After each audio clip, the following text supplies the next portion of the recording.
court of honor for Tom Bradley. Make it happen, Tom, and we'll get it done. And they did, but during a controversy over the arena's name. United Airlines has pledged nearly $70 million to renovate the stadium, but only if it is renamed United Airlines Memorial Coliseum. Critics say no way, and now the airline has threatened to pull out. USC manages the stadium. I'm hopeful that United Airlines and USC will come to a compromise that gives United Airlines the visibility they should have, as well as preserving the legacy for veterans. How about United Airlines Field at Los Angeles Memorial Coliseum? They're talking about it. We'll know for sure long before the games return to Los Angeles in 2028. Other inductees to the Court of Honor include LA politician Kenneth Hahn, former president of South Africa Nelson Mandela, and rocker Bruce Springsteen. Getting into college is a monumental step for high school seniors. The LA Dodgers Foundation and a nonprofit celebrated this significant milestone by shining a spotlight on these students' accomplishments.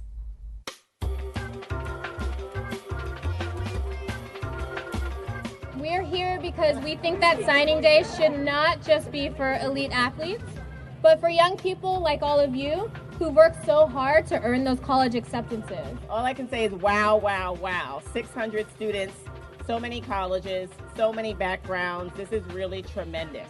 So today we're hosting 600 kids from local high schools who are all pledging what colleges they're going to be attending in the fall. We partnered with College Spring, an organization really dedicated to equipping students with SAT and ACT prep and ensuring that they have the knowledge that they need in order to go to college and succeed. It's important to celebrate today, regardless of where you're going to school, but just the mere fact that you are going and that you have achieved a significant milestone in your life. I will be attending UCR this fall. I'll be attending UC Berkeley in the fall. And I will be attending UC Santa Barbara this fall. That I will be attending Dickinson College as a Posse Scholar. I will be attending UC Davis this fall. What does that mean to you? It means so much to me because I want to be able to prove to my younger sisters, since I am an older sister, that they can do it too and that they have someone there for them to help them. You deserve this, you've earned this, and you should be so very proud. Since launching in 2008, nearly 25,000 students from low-income backgrounds have benefited from College Spring's program. They're helping fight hunger and prevent food waste at the same time. Food Forward is a nonprofit dedicated to providing healthy options to underserved communities. Rasha Goel has more.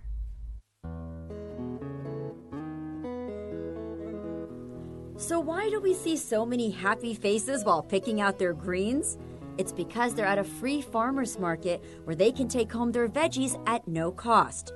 All thanks to Food Forward, a nonprofit organization that gathers food and distributes it to more than 200 charitable groups across a 5-county region. Food Forward rescues produce that would otherwise go to waste. We collect from backyards, farms, public spaces, farmers markets, and wholesale locations and donate to local hunger relief agencies.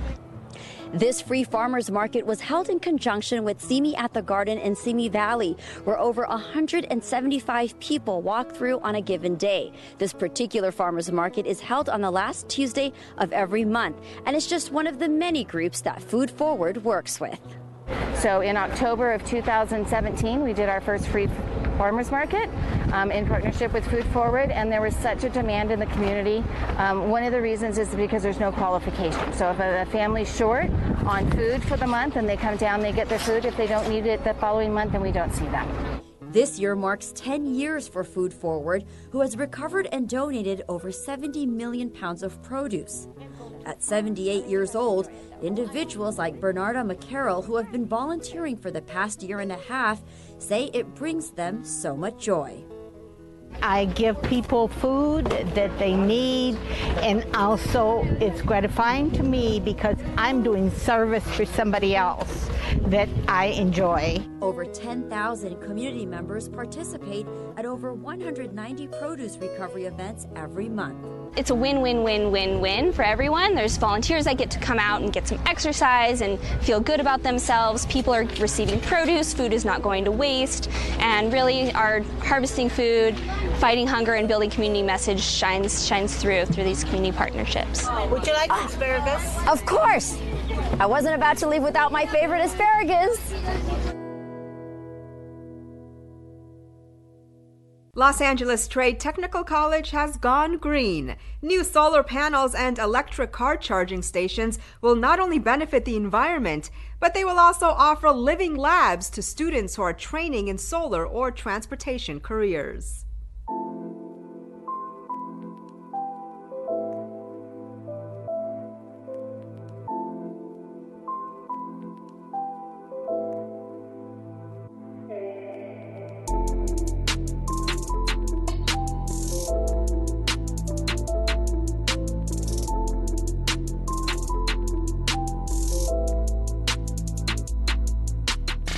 This newest solar installation represents the future of jobs, a vision for Los Angeles that's truly sustainable, and a city that's powered by Angelenos. We're striving for 100% renewable energy in the future, mainly from energies that are coming from solar, power, and hydro. Today we recognize and applaud the wonderful energy savings achieved through construction of this 285 kilowatt solar system at the Trade Tech parking structure. Your achievement will help LADWP efforts to reduce electrical demand and lower the strain on the grid, greatly contributing to the future sustainability of our city. This is the first one that I felt really embodies what we're trying to do in the city of Los Angeles, where we're really helping each other make a better city. They redefined pop music as we know it, creating a dedicated fan phenomenon that still exists almost 30 years later.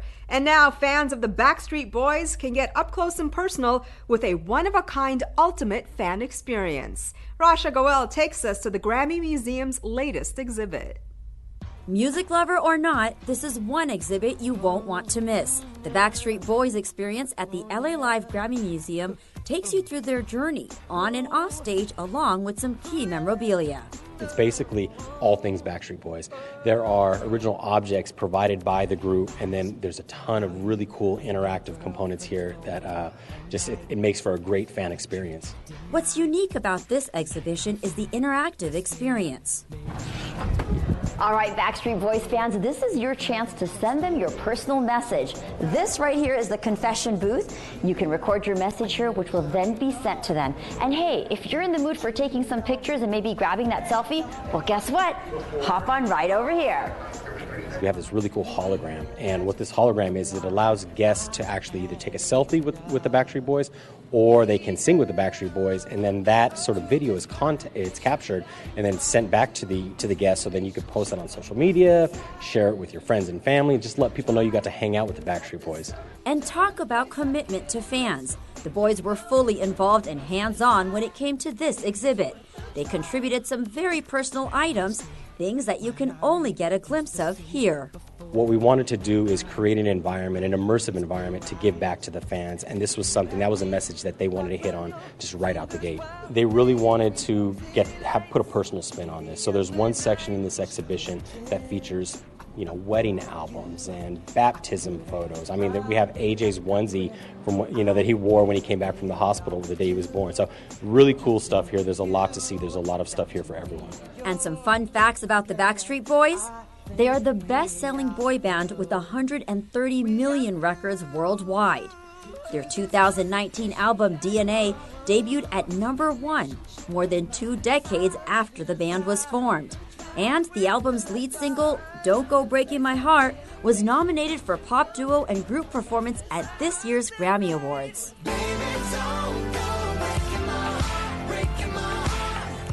From clothing and costuming to this wall of pictures with actual fans and moments from across the world, there is plenty to enjoy. Whether you're a Backstreet Boys fan or a music and baseball fan, that's great, but then there's also an educational component too. So there's this really cool sort of dynamic that we've created here where it's educational but entertaining at the same time. So come on down and check out the Backstreet Boys experience. It's your chance to sing or send a message to them while experiencing this boy band phenomenon.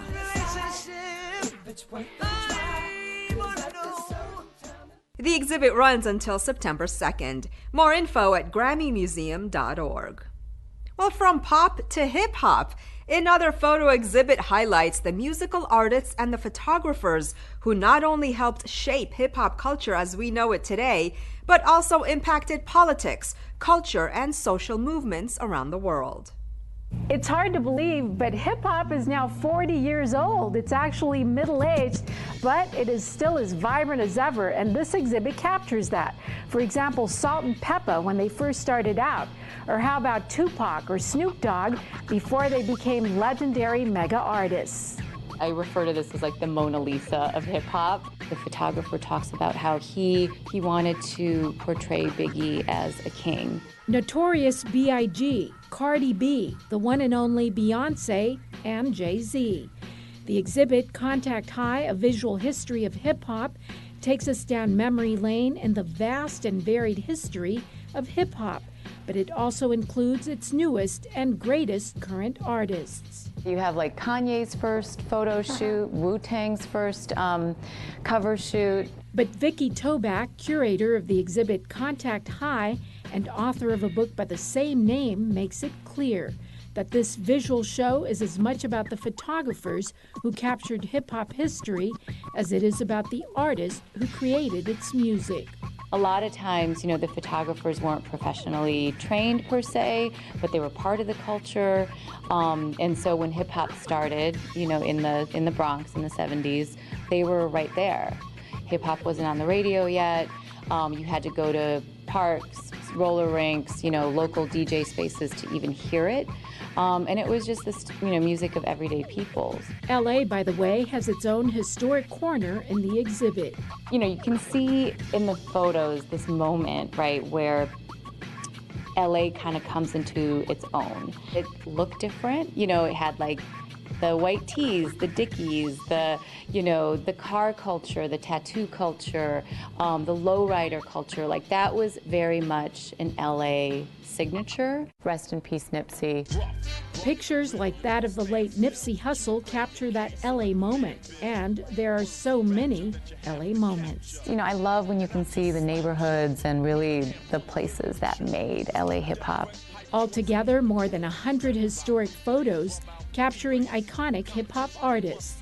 Not bad for a musical tradition few thought would last. But last it has, influencing many other types of music. Hip-hop always just portrayed itself as being raw and real and speaking truth to power. People connect to that. Fast forward now to it being a dominant, global phenomenon. The exhibit at the Annenberg Space for Photography stays open until August 18th of this year, and it's free. The South LA community got together to rededicate a beloved neighborhood park. From carnival games, dunk tank, face painting, and lucha libre wrestlers, it was fun for the entire family.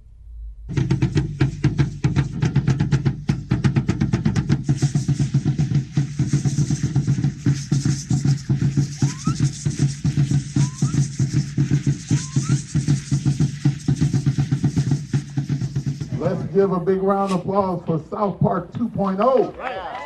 Amen. Today, we're unveiling a new and improved South Park. I don't know if everybody realizes, but this year is 120 years this park has been in existence. That is a long time. This is one of the first parks in the city of Los Angeles. The LA Times call it the Monte Carlo of Los Angeles, minus the wicked jingle of the coin. I live right here in the neighborhood, so I've been aware of this park since the late 50s. Our parents used to bring us here when we were kids. I haven't seen it look this good in years. Our generation isn't the generation that just holds things together. We're the generation that are going to create. We're going to rehabilitate. This will be one of the examples of what can happen when a community comes together with a vision. One. My message to the community is these weren't dollars that Kern Price or Eric Garcetti had. These are your tax dollars, and because we're spending your tax dollars in your community, now it's your responsibility. Keep it clean, keep it safe, and use it. A park loves to be loved.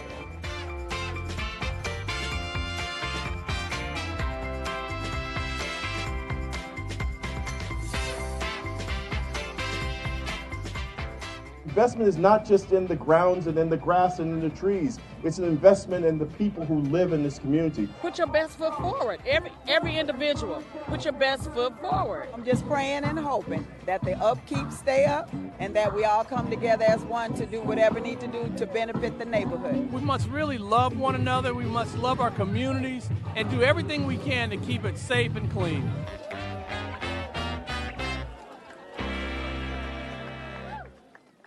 There was even more family fun at the city's Earth Day celebration as folks learned about conservation and even brought home some trees.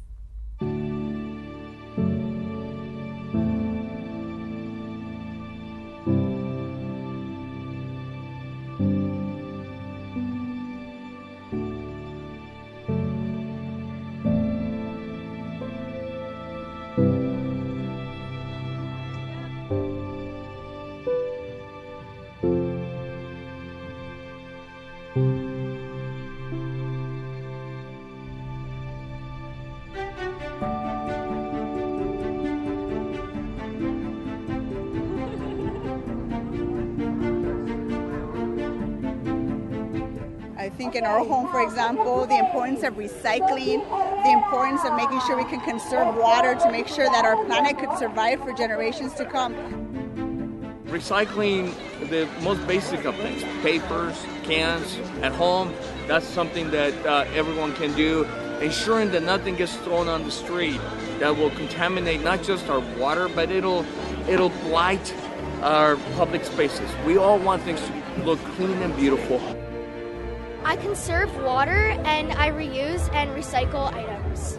And to help the earth, I conserve water and take short showers. I recycle whenever I can, conserve water.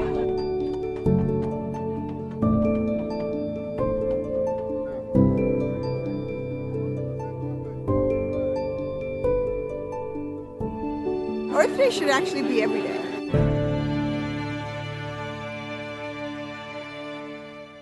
Councilmember Paul Koretz gets a special honor. A new Green Deal is announced by the mayor, and the city's first two-way bike lanes are coming to downtown LA. All this in City Beat. As Earth Day celebrations and education continue in Los Angeles, Councilmember Paul Koretz was honored for his 30-plus years of forward-thinking environmental policy and action. His contributions are almost too many to list, as Councilmember Mike Bonin pointed out at a recent surprise ceremony in City Council. Mr. Koretz, would you please come up and join us? I really appreciate this. I don't know what to say. This means a lot to me. It's something I care so much about. Save our planet and save our species, save our wildlife, and keep LA and the rest of the world as it should be. So thank you so much. Congratulations. And along those lines, Mayor Eric Garcetti unveiled LA's Green New Deal, a plan designed to greatly expand Los Angeles' strong commitment to renewable energy, resulting in a cleaner, safer Los Angeles for decades to come. As use of bicycle transportation continues to grow, Councilmember Jose Huizar unveiled the city's first two-way bike lane in downtown LA. The improvement is designed in part to allow residents easier access to downtown's historic core. Los Feliz celebrates a brand new playground thanks to the Department of Rec and Parks and Councilmember David Rue. All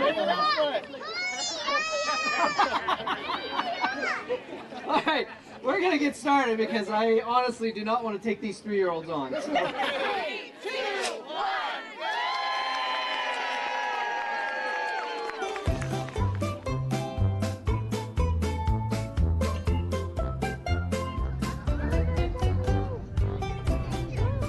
I really want to thank everyone for joining us today for the opening of this very new playground. This is what a park is supposed to be. An open space for all, and of course, especially for our young children.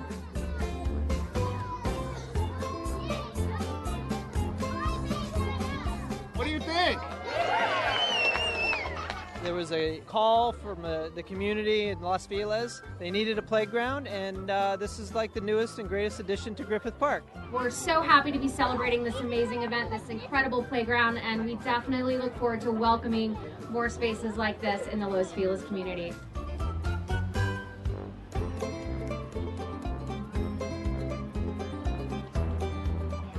Playgrounds are the very first introduction of our kids to the parks.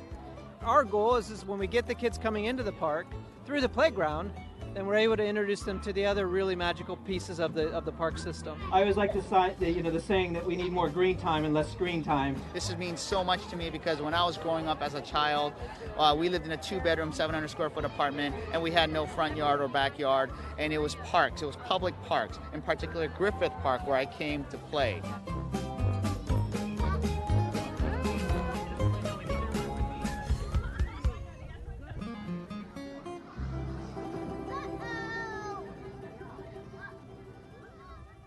Get on the Do Good bus and do some good. A citywide open firehouse celebration kicks off, and get ready to move to the beat as Summer of Salsa returns. All this and things to do. If you've been wanting to get involved in your community but haven't been sure where to start, then just hop on the Do Good bus. You'll meet like-minded folks for a day of games, fun, and a volunteer opportunity at a mystery location. Try out the Do Good bus on Saturday, May 11th from 8:15 a.m. The latest pack of do-gooders board the bus at Echo Park Lake on 751 Echo Park Avenue. For more details, check out their listing on Eventbrite.com. You're invited to bring the entire family for the LAFD Fire Service Day 2019. A citywide open firehouse celebration. Get to know your local fire crews in this 2019 LAFD Fire Service Day, happening Saturday, May 11th from 10 a.m. to 4 p.m. To locate your nearest fire station, visit lafd.org/station/station-results. La Plaza de Cultura y Artes invites you to Summer of Salsa, a free concert series held at this historic open-air venue. Gracing the stage on May 10th will be Ricardo Lembo and Maquina Loca. Summer of Salsa featuring Ricardo Lembo and Maquina Loca takes place Friday, May 10th, beginning at 6 p.m. For more info, visit lapca.org. And that's a look at some things to do.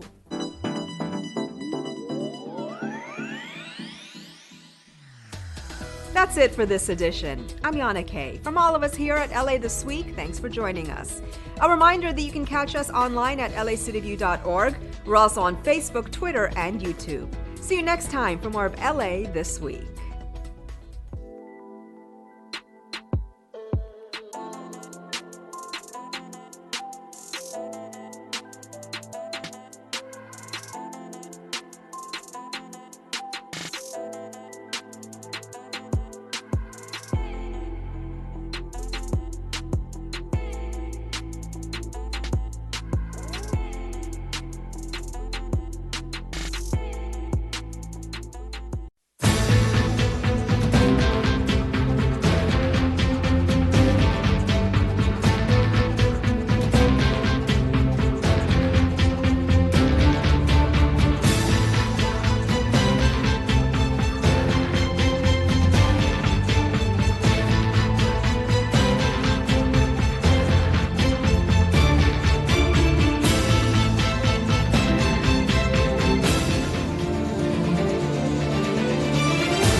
Good morning, everybody. Good morning.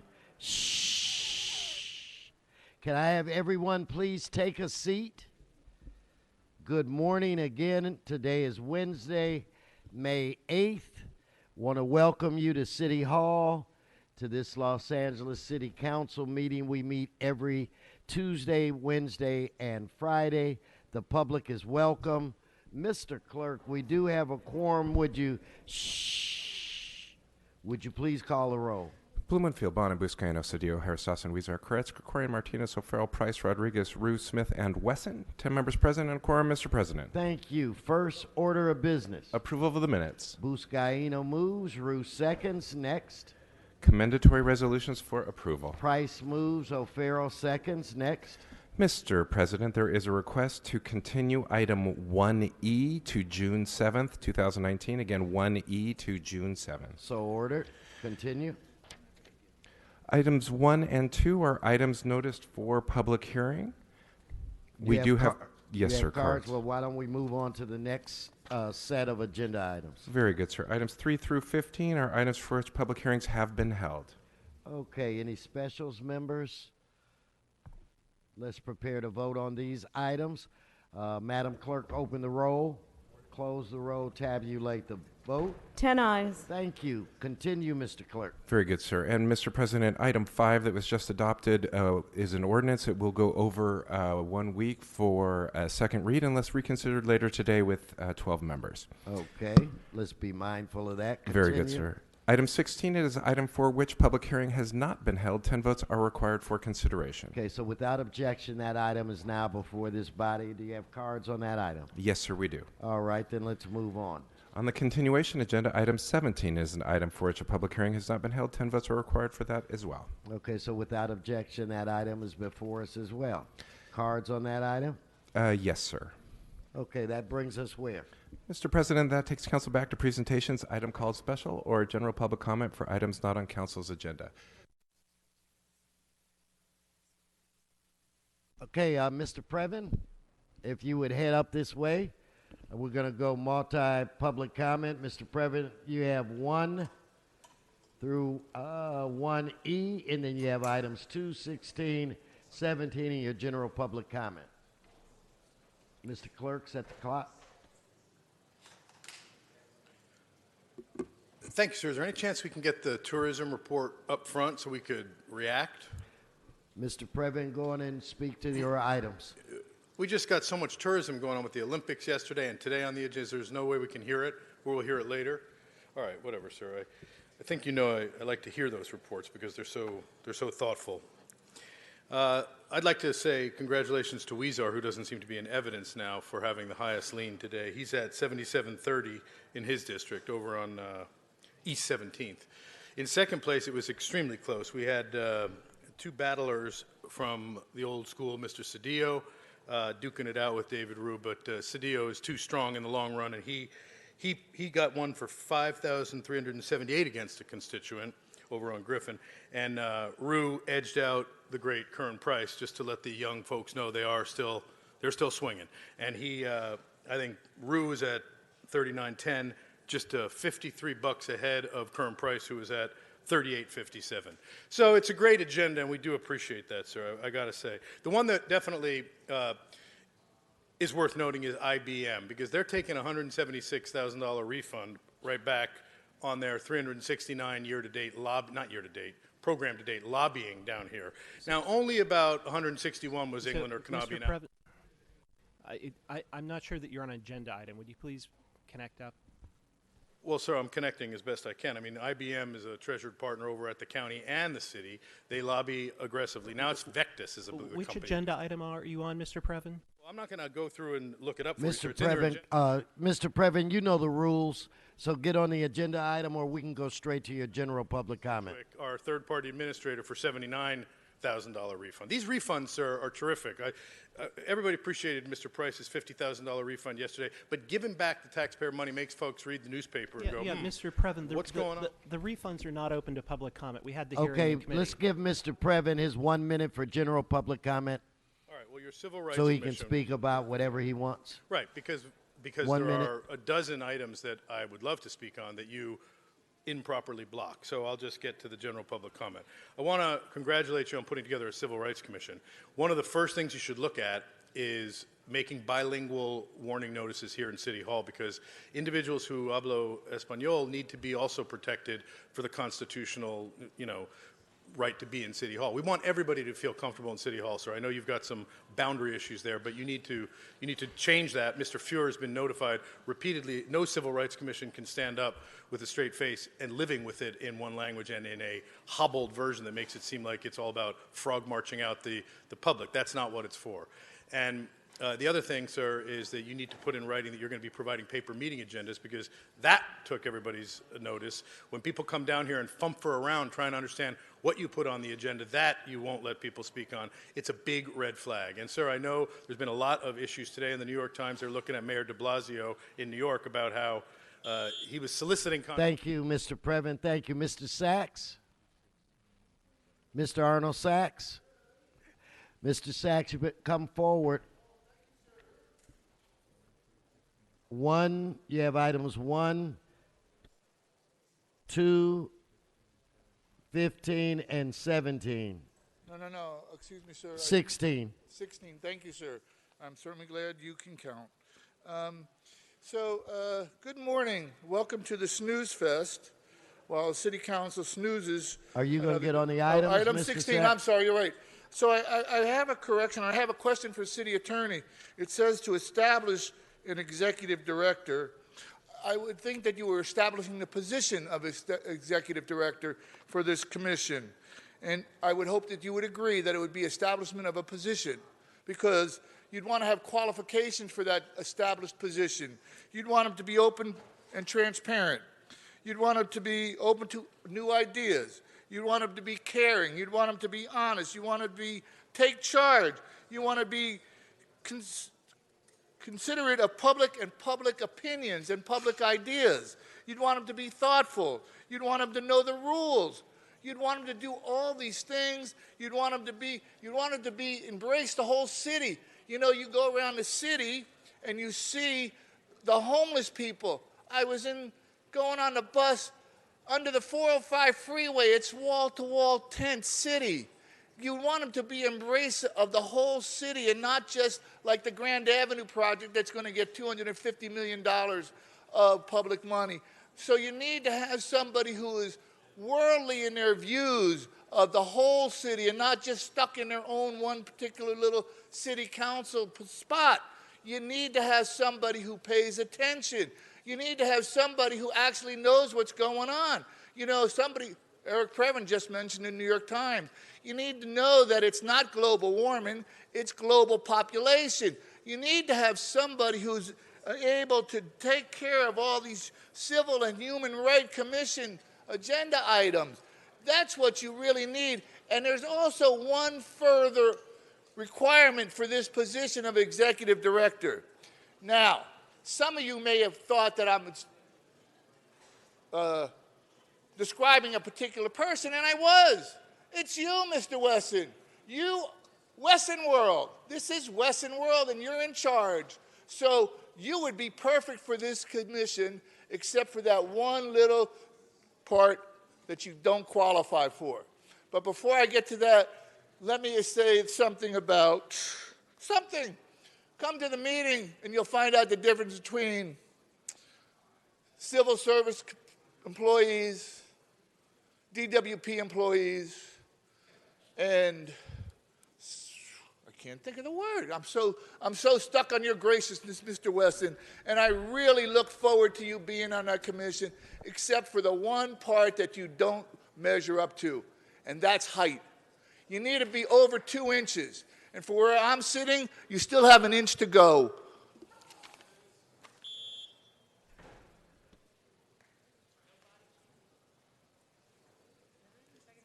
Mr. Herman, let's bring Mr. Herman forward. You have items 1A through 1E. Then you have items 2 and 17, your general public comment. Mr. Herman, okay, start his clock. And item 16. Liens are very unconstitutional. Liens that jeopardize your way of housing. Mr. Herman, you need to speak, address the body Housing and is a speak threat into the mic. nowadays in the city of Los Angeles, just like me raising my voice is a threat. In CD9 off of 807 East 27th Street, a lien for $3,857.48 change. We should thank Current Price for that because he made the LA Times News on his issues of housing and development and developers. What about in CD14? Jose Huizar brought the FBI to 1440 East 17th Street for $7,730.92. And that's the real reason why I'm here, protecting the advocacy of you, the quiet voice of the public. How can we defend ourselves from such allegations and mistruths about the lien process that the Department of Building and Safety holds all of you hostage because of the color of our skin? And what about in CD1 off of North Griffin Avenue? Thank you, Mr. Cedillo. You're going to waive the interest. You're going to allow the person at 3906 North Griffin Avenue Mr. to Herman, have bring this it down lien. a little bit. Bring it down. $378.71. Thank you, Mr. Cedillo. You're the only so-called honest politician that I know. And last, what about in CD7? Who's in CD7? Oh, I can't remember. But from what I understand, Monica Rodriguez, Mommy, is very upset. She says she's going to help her constituent off of 10132 North Laurel Canyon Boulevard for $2,882.43. That's why I'm here in protest, motherfucker. Then I go on to item number 16 because I want to stay on topic, follow decorum rules under the Ralph M. Brown Act, the Bain Act, which simply states what a threat is. City attorney, Stay on ordinance topic. of consideration relative to establishing a civil and human rights commission. Well, what are your rights if you don't have due process? What is your rights if you have allegations under strategic lawsuits against the public for speaking out against criminals in the city of Los Angeles? I'm a hostage. NRA. Get on topic, Mr. Herman. Nothing real about my attitude. That's NRA. Nothing real about my attitude other than I know for a fact, fuck you, 42 U.S.C. 1983, bitch. Give him his 1 minute. Now, as far as my public comment, I was introduced to a claim, and I brought the claim for damages because I felt threatened.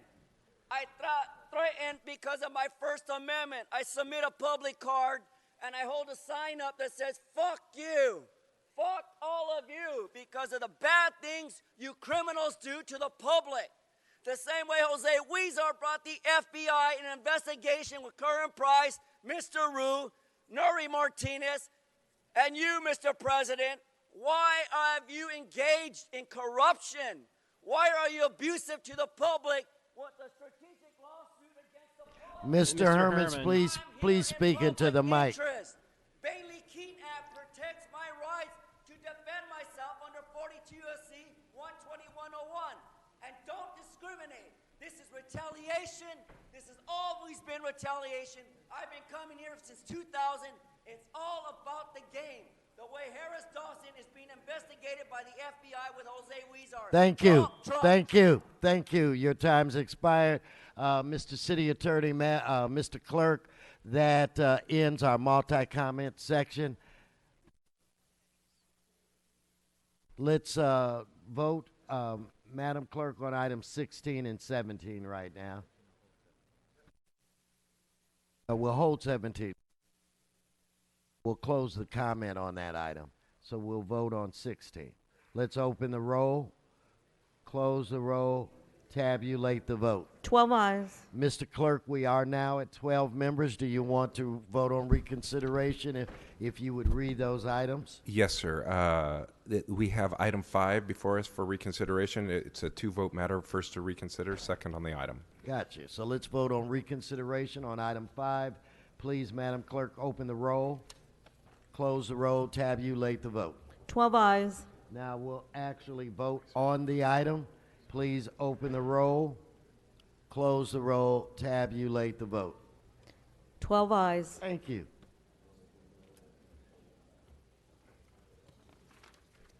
Mr. Buscaino for a quick introduction.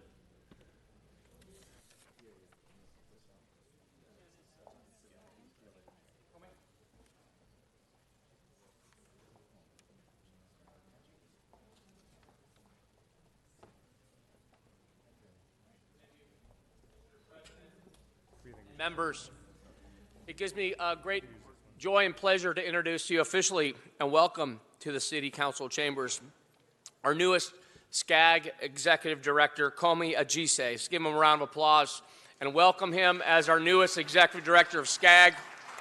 We, as you know, we value our relationships and advocacy work alongside the California League of Cities and National League of Cities, but here at the Southern California Association of Governments, is the nation's largest metropolitan planning organization representing 6 counties, 191 cities, and nearly 19 million residents, which indeed is a challenging task. And Mr. Ajise was appointed to lead SCAG in early April, and after serving as planning director since 2017, he has over 30 years of experience in regional planning and transportation, including serving as chief deputy director of Caltrans. He is joined here by his daughter, Sarah, who is in the back. Give a round of applause. Thank you, Sarah. Welcome.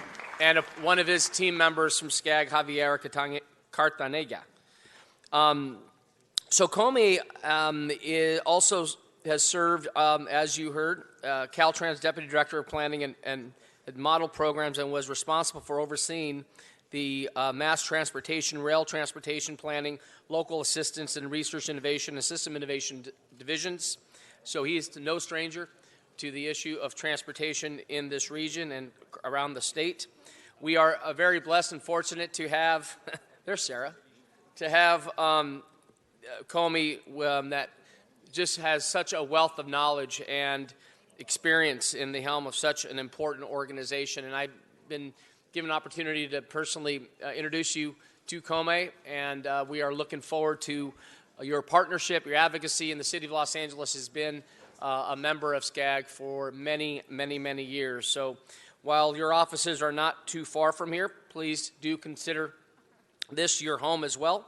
So help me again welcome Mr. Ajise as the official first welcome to the City of Los Angeles, the newest Executive Director of the Southern California Association of Governments. Thank you very much. Welcome.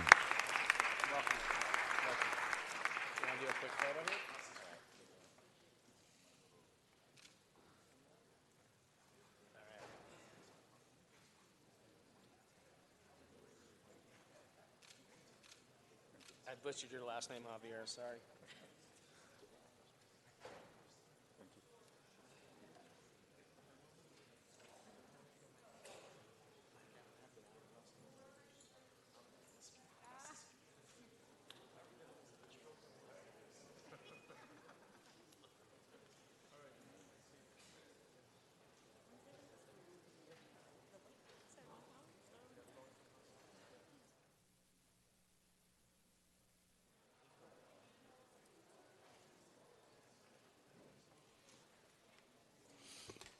Good morning, Madam President and members.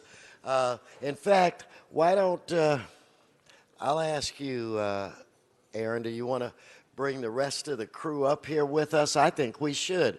Why don't we, in a minute, I'm going to introduce you to a very important man. He's got board members with him today, relatives and staff and volunteers. Colleagues, it's my pleasure to present to you Aaron Leonard, who is the founder and executive director of an organization called Pure Hearts Are Us. Plus, what I just found out a few weeks ago, he is a neighbor of mine. He lives on Wellington. He lives in Wellington Square where I live. Back in 2005, Mr. Leonard was a very successful real estate developer, earning over 6 figures. Everything was just working the way he wanted it.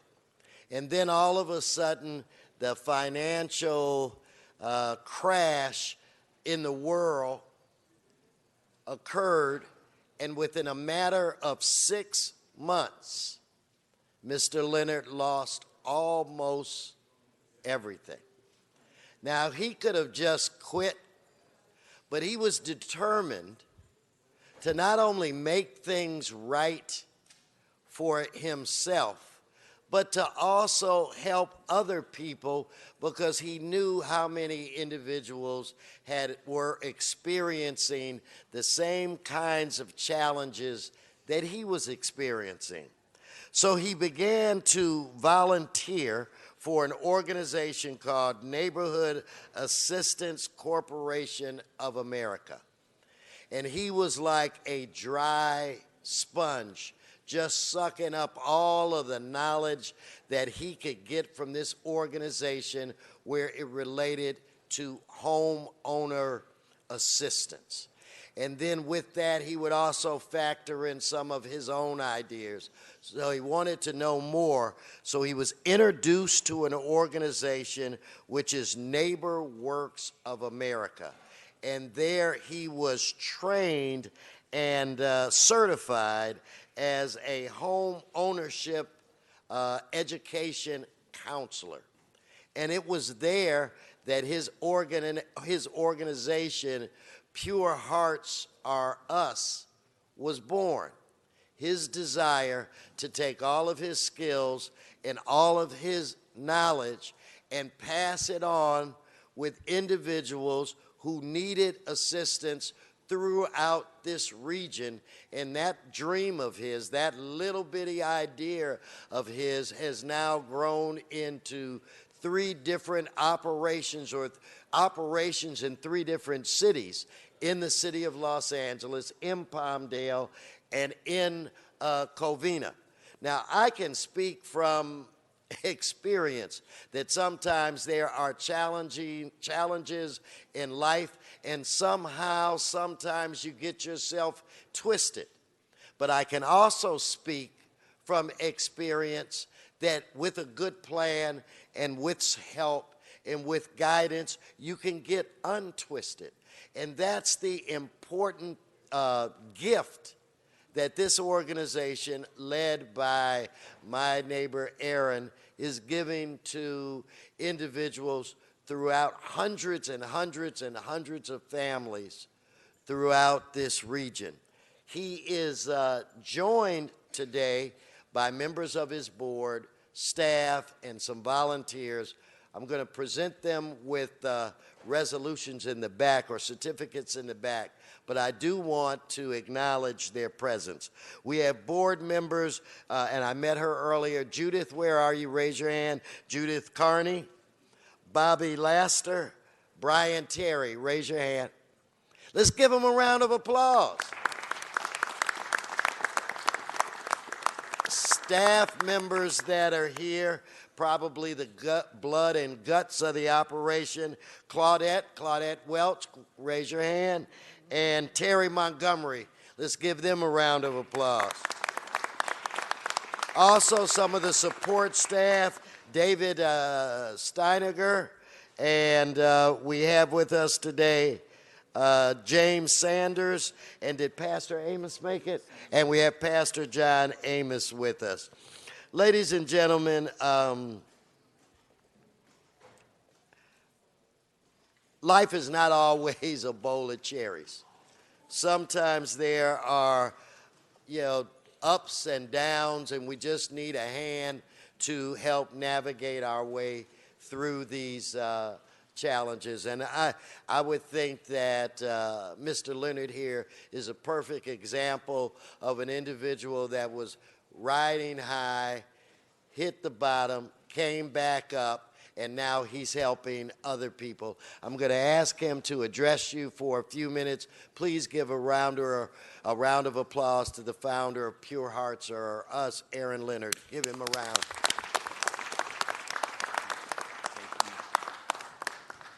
Thank you. Thank you. The Honorable Herb Wesson and council members, thank you so much. Thank you, Pure Hearts for Us, for taking time out, my family, my staff, my board, to recognize a special day. And thank you guys for looking at the work that we diligently do every day, helping home buyers save their houses from foreclosure, helping new buyers that want to become a homeowner, counseling them and getting them into the right programs. And I'd like to thank all the banks that work with us for the down payment assistance programs that they do on a daily basis for us. Today's a special day. I never thought this day would come, guys, where we receive a precious award like this through City Hall. I'm from Los Angeles. My dad was a pastor, and I wish he could be here today to see a wonderful day that we have. But your mom's here. My mother's here, my mother is here, and my brother's here. And these are tears of joy. The hard work that Pure Hearts for Us has done, and the challenges that we've gone through, and the doors that we're trying to open and get people to look at the hard work we're doing to help the community become homeowners. I'm so proud and so happy today has come.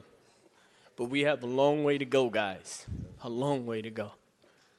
And I just want to say thank you for your time today. We're kicking off an initiative to put 1 million families into homes. So we need your assistance. We need your help, your resources, and everyone that can open these doors for us to let the community know that we are here to help them buy homes in your community, the city of Los Angeles, the county of Los Angeles. And thank you again, everyone. God bless you. Thank you. Thank you. And where's Wanda? Wanda, come on in. I just want to quickly introduce Wanda Johnson, a dear friend of mine since 1991, and she introduced me to Aaron, and let's just give her a round of applause because she's just a sweetheart. And to Aaron, there is absolutely nothing wrong with tears of joy. Ladies and gentlemen, I'd like to present this to Aaron and to Pure Hearts Are Us.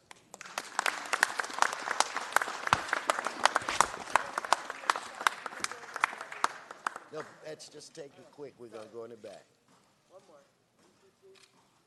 Here, come on, follow me.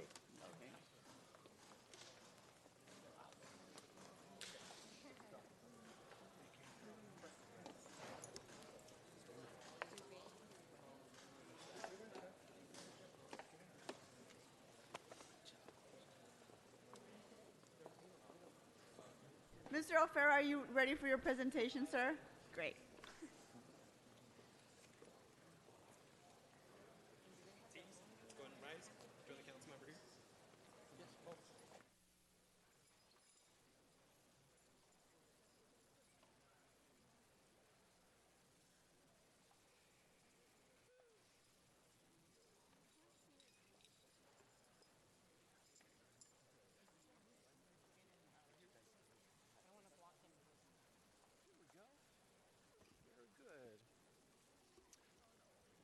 Thank you, Madam President.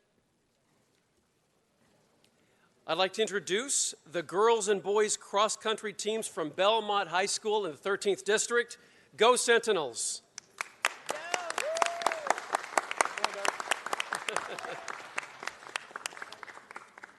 Now, Belmont High is one of the sources of pride in the 13th District, and what they're doing at that school is quite amazing academically and, of course, with their track teams.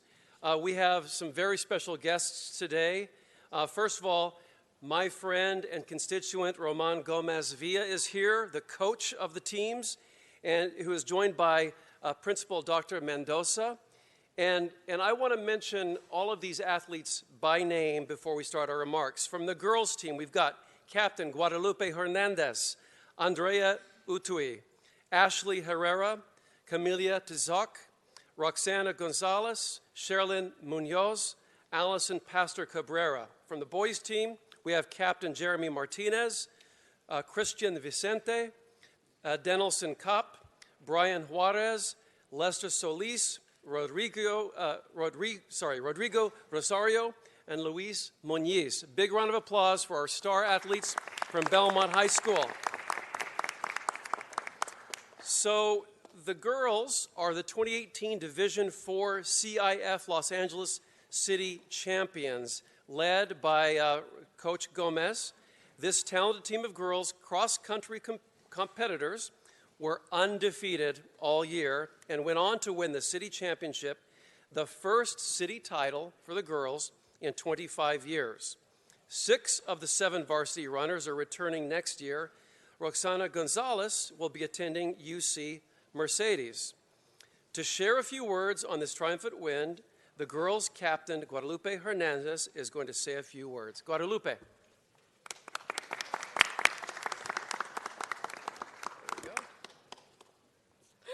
I deleted it. Did you find it? Just speak from the heart. Okay. Yeah. Hi. My name is Guadalupe Hernandez. I just want to say that I'm thankful to be here, and I want to thank all my teammates for doing their best and helping us win a city title after many years. Each and one of them did everything they were supposed to do, and they all tried their best. I want to thank my coach for helping us and pushing us through everything, and I'm glad we went down in history. Most of us didn't think that we were going to make it, but I'm glad we did. It was a special moment for all of us, both boys and the girls, and we tried really hard, and we got to where we were. Thank you. Thank you. Good job. Good job, Guadalupe. So the 2018 Boys Division for CIF Los Angeles City, they're the runner-up champions this year, but it should be noted that the Belmont cross-country boys team came in second place, just 2 points behind the first place team. Otherwise, it would have been a three-peat. However, 5 of the 7 varsity runners are returning next year, so we're definitely rooting for what will be a first-place comeback.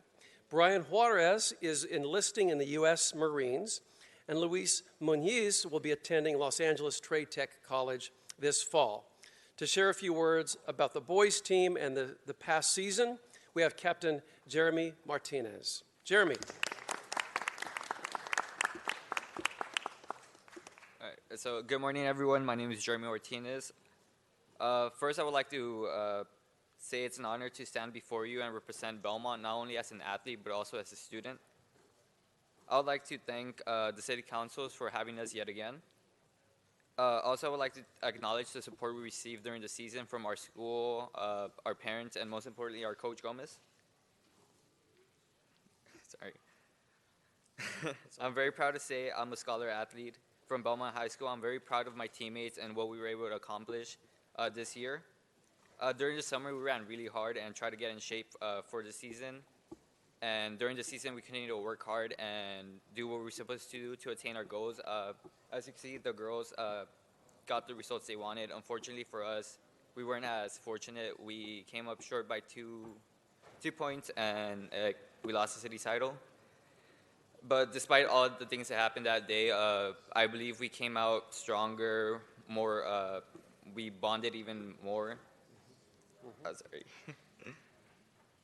Bonded even more. Oh yeah, and we're ready to take on any challenges we have ahead of us, and that's pretty much it. Thank you. You got it. Thank you, Jeremy.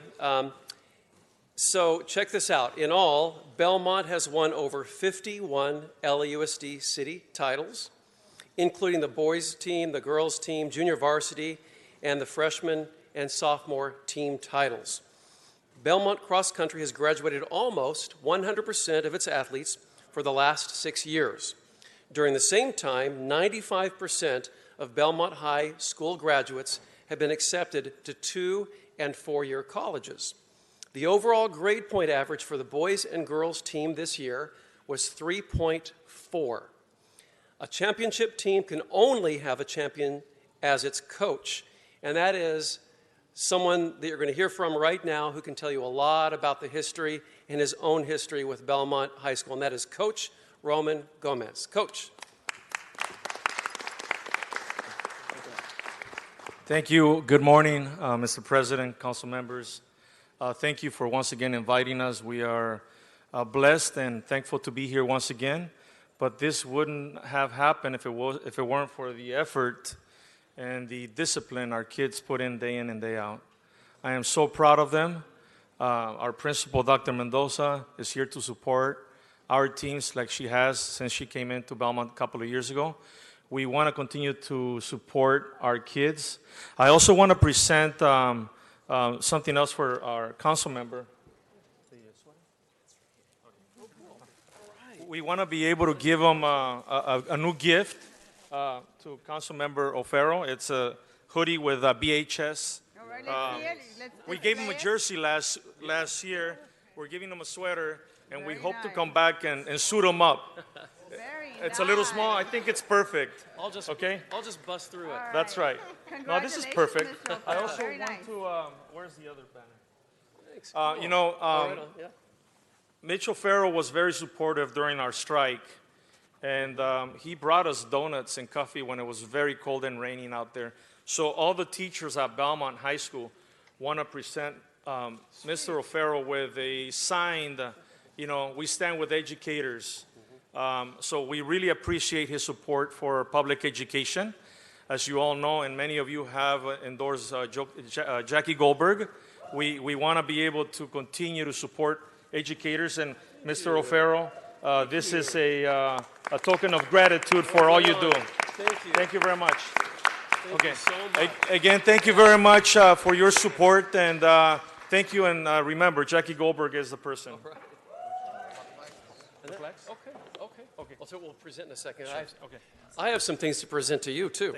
Hey, so what Roman did not mention is what dedication can mean when you go back to your community and you elevate the standards of the neighborhood where you came from. So here's a little bit of background about Coach Gomez. He graduated from Belmont High School in 1985, graduated from USC with a political science major in 1989, and went on to teach social studies at Belmont High School in the fall of '89. In 2014, he returned to coach the cross-country teams, and in 2 years, led them to their first title since 2002. That's how dedication makes a difference in our neighborhoods, and when you can celebrate someone who decides to give back and uplift his entire community, and that's what Coach Gomez is all about. Now, some of the Coach of the Year. Coach of the Year too. LEU's Different all right. various agencies. Okay, so Coach of the Year. His accomplishments, you can probably find them on Google. They're so huge and well-deserved. But they also include 2018 California Coaches Association, Girls Cross-Country Coach of the Year, 2018 National Federation High Schools, California and Western States Boys Cross-Country Coach of the Year. So we want to recognize Coach Gomez, the boys and girls team, and with some tokens of our appreciation. So this is to the girls Division 4. So let me hand this off to the captain, team captain. You're welcome. And here's to the boys Division 4, runner-up, and next year you'll be back at the top, no doubt. I'm going to do this because this is my great honor right here. Thank you. Yeah. Can we be seen? Oh, Dr. Mendoza. Yeah.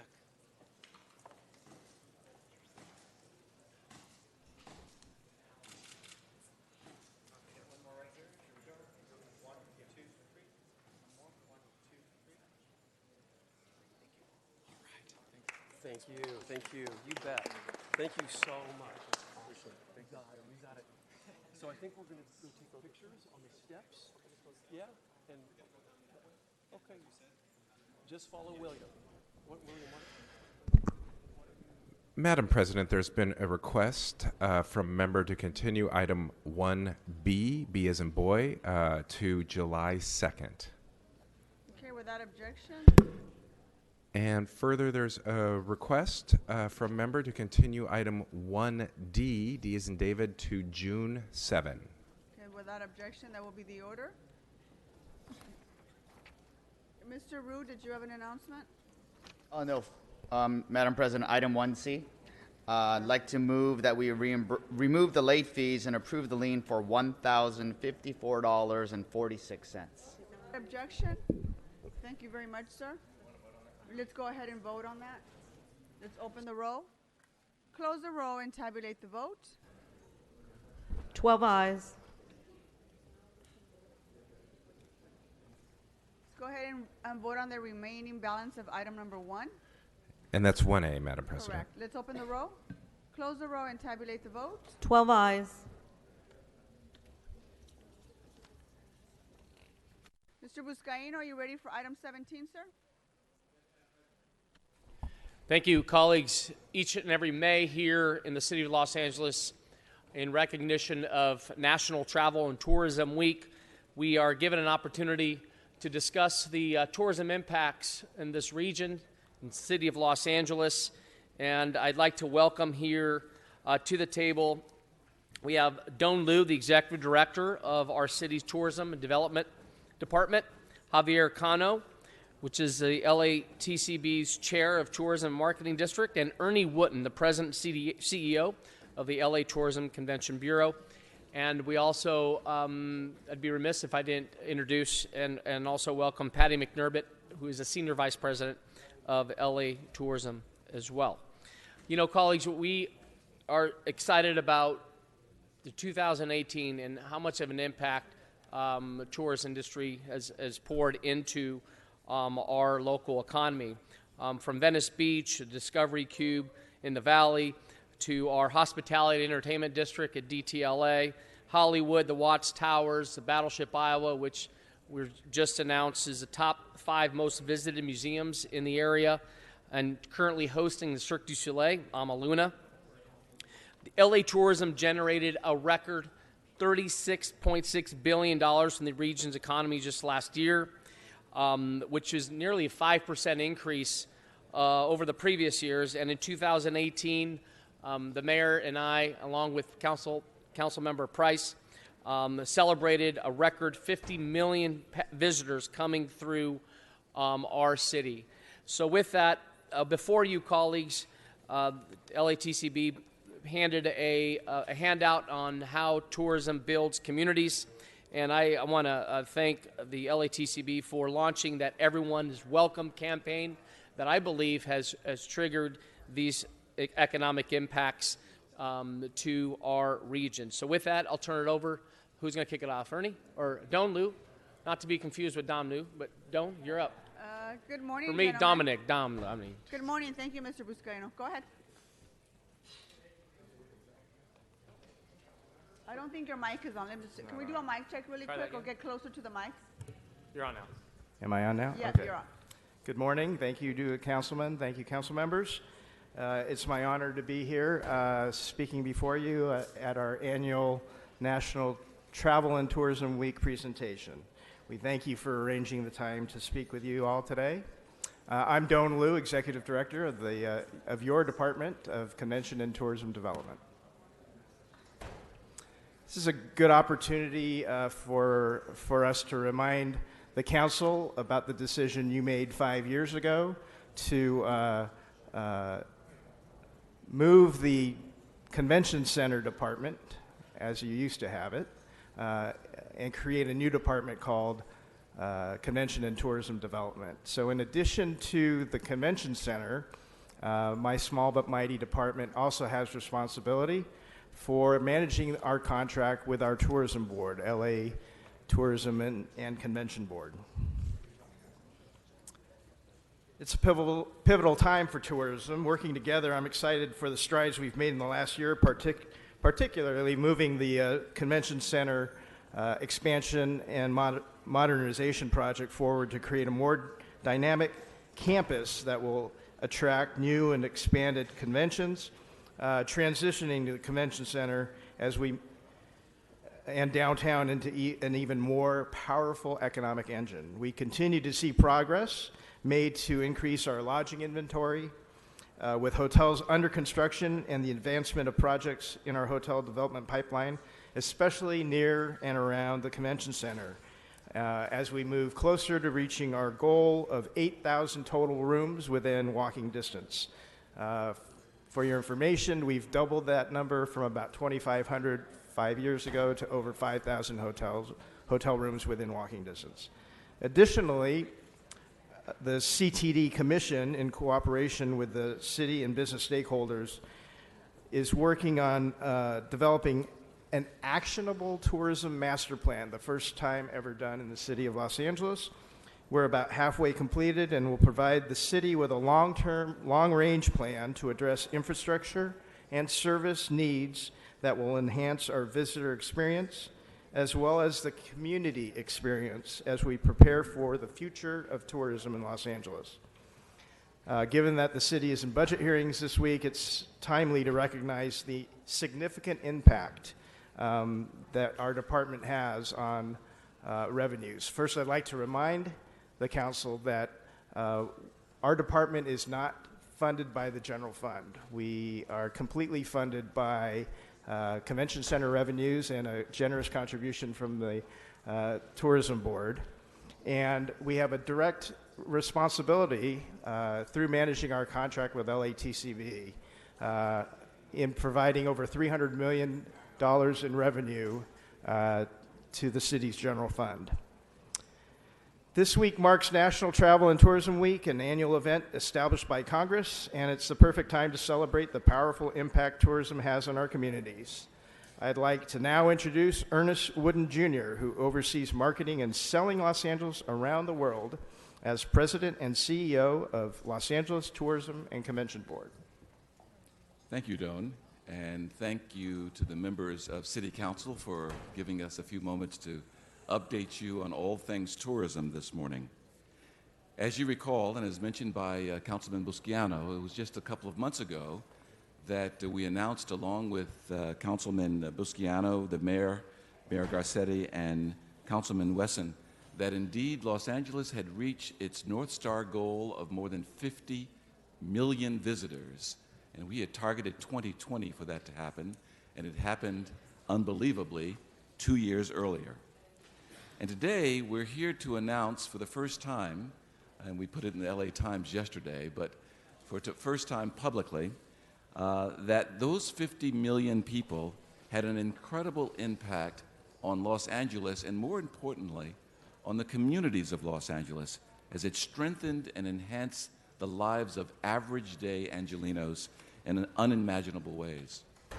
Those tourists, those 50 million people, spent a record $23.9 billion in LA, in our hotels, in our regions, our museums, restaurants, taxicabs, and more. That's almost $24 billion. I challenge people all the time to talk about the number one industry, number two industry in Los Angeles, and people quickly, if you give them 5 chances to do this, they never think of tourism. But this is a $24 billion business, and I'm told by economists that to fully appreciate what it means to our neighborhoods throughout the county, you've got to multiply that times an econometric factor, which says that that business is worth $36 billion to our community, a record $36.6 billion last year, more than $1.2 billion spent year over year, which is an incredible number. I'm particularly proud of the fact that tourism delivered to the City General Fund more than $308 million last year. And for some historical perspective, I would share to you it wasn't more than 6 years ago that that number was in the low $100 million. That number has grown to more than $300 million and a compound average growth rate of more than 11% a year, and I speculate that it is the fastest growing source of income for the city of Los Angeles. We've estimated with outside consultants that for the lack of tourism here in LA, that every Angelino would have more than $875 per year of additional taxes to pay. So this is a great business model tourism, and I'm proud that we've been able to deliver 2 years ahead of time our North Star goal of $50 million. An important part of what we do is funding for the ammunition we need to go around the world to tell our story. And the Tourism Marketing District has been a game changer, volunteering contributions from more than 200 hotels toward this effort. The lead of that Tourism Marketing District is sitting to my right, Javier Cano, and I'd like him to say a few words. Thank you. Good morning, ladies and gentlemen. I have the pleasure of serving as the chairman of the Los Angeles Tourism and Marketing District, which is comprised of hotels with 50 rooms or more here in the city of Los Angeles. Can you turn on his microphone? We can't hear. Mr. Spindler, you disrupted the meeting.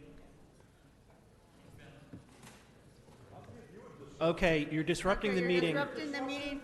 Sergeants, can you please escort Mr. Spindler out of our council chambers? Sergeants, Mr. Spindler, please. he been He ordered walked in and he removed. disrupted this meeting. Remove quietly. Talked to my clients yesterday at ICE. Mr. Spindler. I was held for Mr. Correct. Mr. Mr. Mr. Spindler, please, you've been ordered removed. Leave quietly now. You almost got my clients deported yesterday with that bullshit. I understand. You're disrupting the meeting, Mr. Spindler. You've been ordered removed. Goodbye, Mr. Spindler. Leave the room. I'm sorry, he's continuing to shout all the way out, and we can't continue the meeting till he's gone. And he's still shouting. And he's still shouting. My apologies. Certainly. Okay. Sorry about that, gentlemen. We had an interruption to our meeting. As you can tell, Mr. Streffen has been escorted out of our council chambers. You can go ahead and resume your presentation. Thank you very much. Well, good morning again, ladies and gentlemen. As mentioned before, I have the pleasure of chairing the Tourism Marketing District here in the city of Los Angeles, which represents all hotels over 50 rooms. The Tourism Marketing District has been critical in expanding LA's ability to be able to market the destination on a global basis. As Vice President and Market General Manager of the Ritz-Carlton and the JW Marriott at LA Live, I see firsthand every day how tourism impacts Angelinos and their families. Tourism continues to have a profound impact on jobs across Los Angeles, as last year tourism and related industries... I'm sorry, can I interrupt you for just a second? I need to make a note that Mr. Spindler continues to disrupt this meeting. I can hear him from outside our council chambers. Mr. City Attorney, can you confirm that? Yes, I heard it too. He was making enough noise that it was actually difficult to hear you at one point. Very sorry about that. We just got to make sure we note that for the record. Go ahead. Okay, certainly. Well, I'll just continue on. I was mentioning that over 534,000 Angelinos were employed within the leisure and hospitality sector countywide, one of our largest and healthiest sectors, with overall 9,700 new jobs that were created last year. This translates to 1 in 8.5 workers across the region that depend on tourism for a livelihood. At the foundation of our hospitality industry is our hardworking employees. They're absolutely critical to our success, as they not only deliver services to our guests, but also are delivering experiences that can have a long-lasting, transformative impact. As someone who spent an entire career in hospitality, starting off as a front desk clerk while going to college, I certainly understand the importance of taking an active role in robust training programs and on-the-job experience to grow further careers in this rewarding field. In fact, according to U.S. Travel and tourism is the #1 industry for first-time jobs nationwide. These are good first jobs that give workers skills, confidence, and experience that are essential to successful careers in a broad spectrum of occupations. I want to recognize more than the 500,000 hardworking Angelenos within our hospitality community and the value they bring to Los Angeles. As our city ambassadors, their everyday passion is what makes Los Angeles one of the most welcoming places to visit. Thank you very much. Thank you, Javier. Last year, the Tourism Board shared with the Council our new advertising campaign, which is called Everyone is Welcome. This campaign was unusual in many ways. Most tourism boards, when presenting campaigns for their locations, talk about the assets of the location. It's sightseeing places and things like that.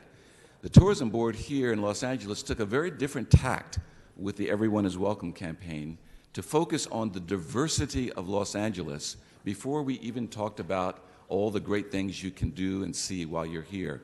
This was a significant change of advertising and marketing approach, which was copied, quite frankly, around the country. Its success is unbelievable. So far, that campaign has had more than 2 billion impressions, not just in the United States, but around the world. The campaign itself has been seen in Mexico, for example, by more than 30,000 people that have listened and watched the entire campaign and have voted with their feet to come to Los Angeles.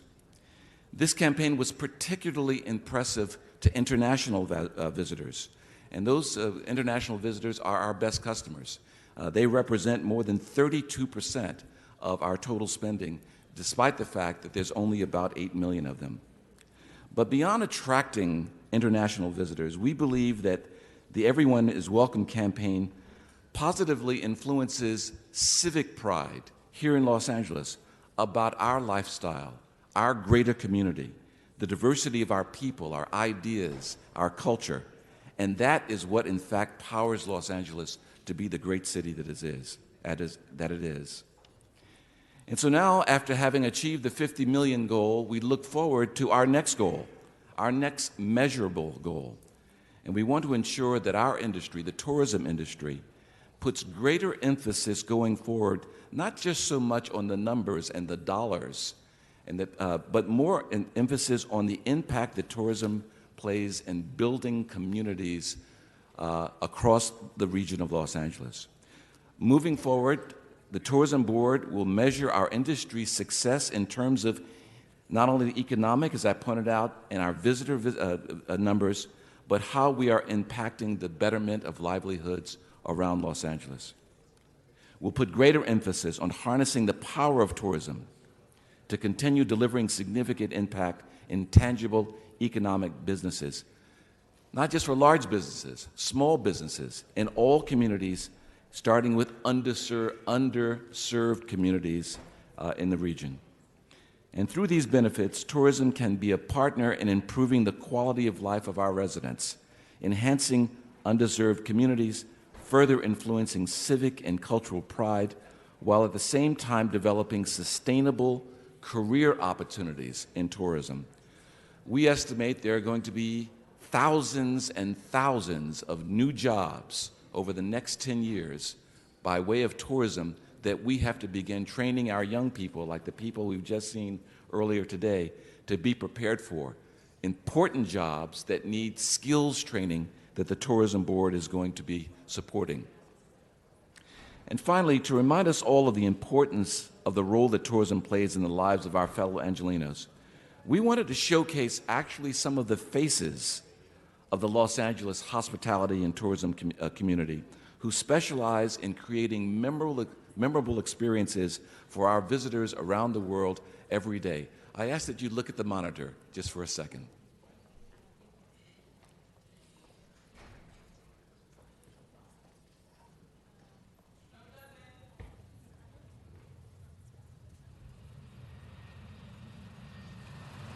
I've always said to myself, if you take LA away from me, I'm gonna perhaps die of sadness.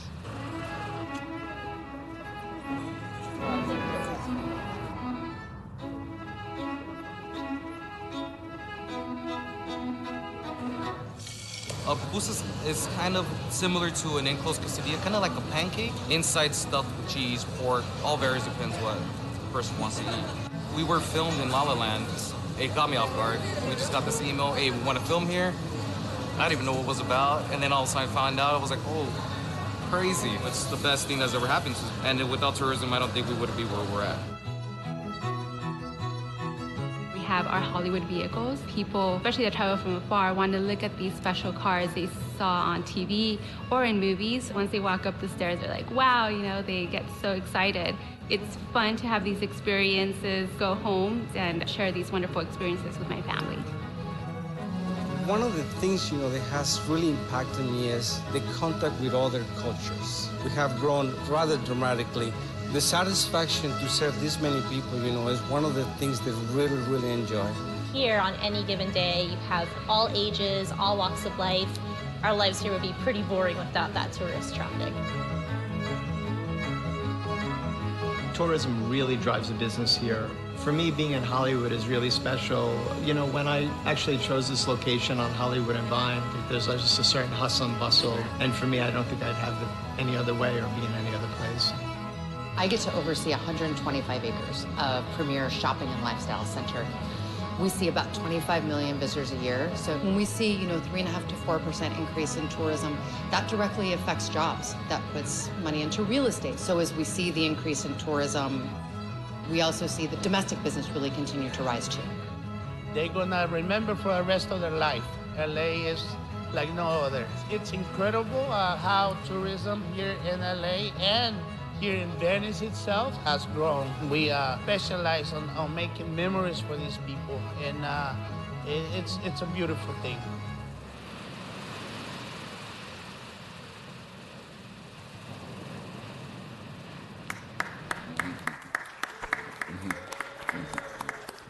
I was asked last night by the LAX Chamber of Commerce what got me up in the morning, what was I most excited about my job? And I answered that what makes me most excited is the fact that tourism drives so many jobs, so many families in Los Angeles are able to send their children to school, to pay their rent, mortgage, and advance their lives. And so I want to salute the incredible diversity of workforce that we have here in LA. We lead with the diversity of our people. This is an example to the world, and we're pleased to have a role in it. Council members, we are very appreciative this morning of your time, and thank you for your continued support, each and every one of you, for tourism and the work that we do around the globe.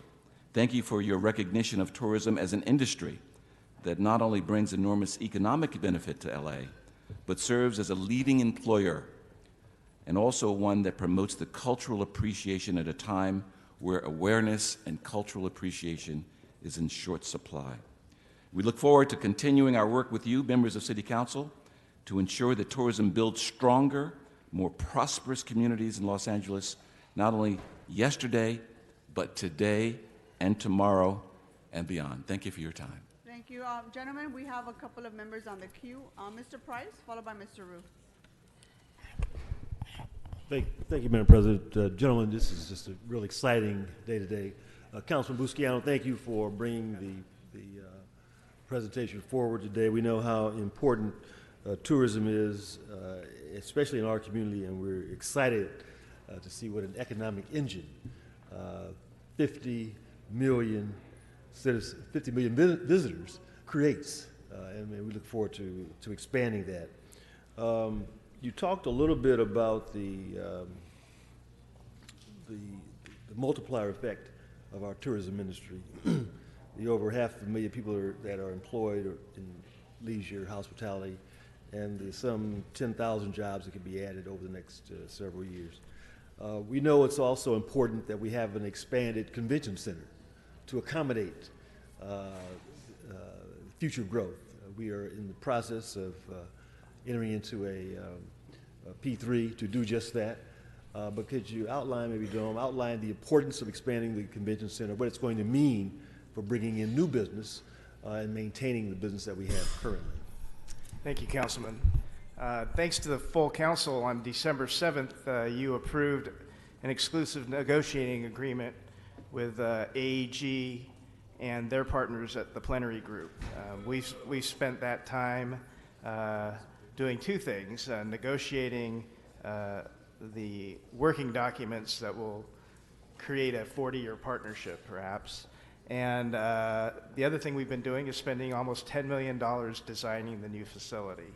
Our good friends at LA Tourism has estimated that we've lost potentially $6 billion worth of business over the last 10 years due to the fact that our convention center is too small or doesn't have enough contiguous space for the mega shows that want to come to Los Angeles. In fact, within the last year, just the announcement that we're finally going to expand the convention center has led to major letters of intent from national organizations that have committed to coming here in years like 2023, 2025, even 2027 and beyond. So the fact that we are finally moving forward on adding another 300,000 square feet to the convention center, giving us almost 1 million square feet of contiguous space on the exhibition hall level, a brand new ballroom, and connecting it, literally connecting it to an expanded JW Marriott Hotel and LA Live. An 800-room expansion. Has been game-changing. 800-room expansion. Another 850 rooms at the JW Marriott Hotel. So we're very excited about the partnership and appreciate the opportunity that the council's given us to continue that relationship into the future. Good. I'm excited to learn of the master plan that's going to really help chart our way for the next several years. And an important part of that discussion has to be, I think, around this notion of cultural tourism. I know it's something that has had an expanded interest there at LATCB. But could you talk, Ernie, maybe a little bit about that a little bit more in terms of cultural tourism, what we're doing to encourage folks to come not just to Hollywood and downtown, but to East LA, Leimert Park, South LA, really taking in the cultural diversity and the opportunities that exist. Yeah, I'd be very happy to. Yet cultural tourism is a very important motivator for travel. When first-time travelers, and we know this through our research, come to LA, they want to do all of the normal things that tourists want to do. They want to see the Hollywood sign, they want to go to see the Walk of Fame, the Getty Center, that kind of thing. The second, third, fourth, fifth visit, what most travelers want to see from around the world, they want to live like an Angelino. They want to see how we live. They've learned about us through the movies and television. We are intriguing to them for so many reasons that we take for granted here. Our diversity is very important, but our lifestyle is a sort of template for the way people want to live around the world. Our culture, Angelinos are very optimistic people. Tomorrow is going to be better than today. We're very creative people.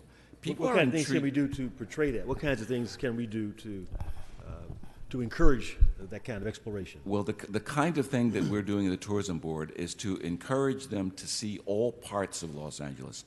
Recently, we produced the African American guide to these historical places in Los Angeles that were mentioned in the Green Book. We had more places in the Academy Award Best Picture Green Book in Los Angeles than any other city in the United States other than Harlem, New York City. Most people did not know that. So that was just one element of how we're going after what we call infinity markets, markets that have specific interests in Los Angeles, and to get them to move around Los Angeles, not just to the statues, if you will, the Hollywood sign and those kinds of things, to disperse them around this region and all of the neighborhoods. The Tourism Board is ramping up that effort, not only for the benefit of the tourists, but more importantly for the people in underserved communities around the city. We think that's going to be an important part of the magnet for coming here, and we're committed to developing those kinds of programs. Well, we're excited about the continued partnership, and let's just work hard to make sure that success is realized. Thank you. Thank you, Mr. Price. Mr. Rue, followed by Mr. Harris Dawson. Thank you, Madam Chair. As home to probably the most tourist attractions in the city of Los Angeles, from Universal Studios to LACMA, all the museums in Museum Row, LACMA, the Peterson, the New Academy, the La Brea Tar Pits, to Griffith Park, the Observatory, Original Farmers Market, Grove, the list goes on and on. And in case I miss someone, I know I'm going to get in trouble by Thank you, someone in Mr. the Rue, district. for showing off. I've got a job for him. Yes. Go ahead. But I want to thank you. I want to thank the leadership of Councilmember Joe Buscaino, leading this committee, as well as General Manager Don Liu and the Los Angeles Tourism and Convention Board for your unprecedented success yet again, for breaking all records and fostering this very important economic driver for the city of Los Angeles. But I also want to thank you for working with my office and the new levels of collaboration and outreach that you have with not just my office and the city council, but with neighborhoods, in wayfinding, in outreach, and to make sure that both the tourists and residents alike have a good time, experience a proper view of Los Angeles, as well as being safe and protected, both for the tourists and the neighbors. And I really want to thank you, and I look forward to continue working with you and collaborating with you, especially on the outreach and all the different new technologies we're doing to make sure that residents are protected, residents and communities are protected, while at the same time tourists have a great time in Los Angeles and want to come back. Thank you. Thank you, Councilman. Thank you, Mr. Rue. Mr. Harris-Dawson? Thank you so much, Madam Chair, and congratulations to all of you for your work, Councilmans Buscaino and Price, for their leadership on our side. This is very, very exciting news. I especially want to call out and appreciate how you all, as much as anybody, has held Los Angeles up as a beacon of light and a beacon of hope in a relatively dark time in the history of the United States. And so I think the world sees that. And when they still love the American people and the United States, but they pick Los Angeles to come to on purpose because of who we are and what we represent. I have a very specific question. We had a number of events in and around our district over the years, or events that impact our district. And I've spoken with all of you before about this, where there are things that sort of fall beneath the radar. So as an example, in my district, there's First AME Church. Well, you know when there's a convention in town, because when you show up to church, there are exponentially more people there to hear the music and to be a part of the celebration. There are other places in the district like that. To this moment, at this moment, people travel here to go to the Marathon store because of partly because of the tragedy that we just saw. And so that stuff kind of falls under the radar. For us, it's real important to be able to know and isolate what impact, if any, you all have been able to document that home sharing is having on tourism to the region. And how does that, is it helping us? Does it make no difference, appreciable difference? Does it spread out the impact of tourism dollars to the region and to our city? And so I'd love for you all to speak to that point. Thank you very much for that. And I was in your district not too long ago for the screening of the Amazing Grace, Aretha Franklin movie, and it was absolutely incredible to be at the original church where that was done 40 years ago. It was just amazing. The answer to your question is a very complicated one, candidly. There are pros and cons to everything that we do, and in the world of home sharing and the entire new industry of home sharing, there are pros and cons to that. One thing we know is that in Los Angeles we don't have sufficient numbers of hotel rooms to accommodate all the people that want to come in. I think of it as a coffee cup, and when you have supply coming in that's more than the coffee cup can handle, it tends to flow over into other accommodations, and that's what's happening in the area of home sharing. We've calculated, the Tourism Board is watching and looking at this issue very carefully, that there may be as many as 18,000 home sharing units that are comparable to hotels throughout LA.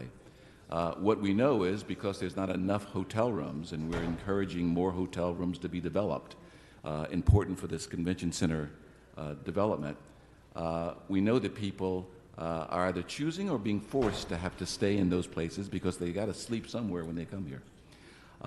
Our challenge is we want to make sure that those home sharing accommodations live up to the same standards that we have in our hotels.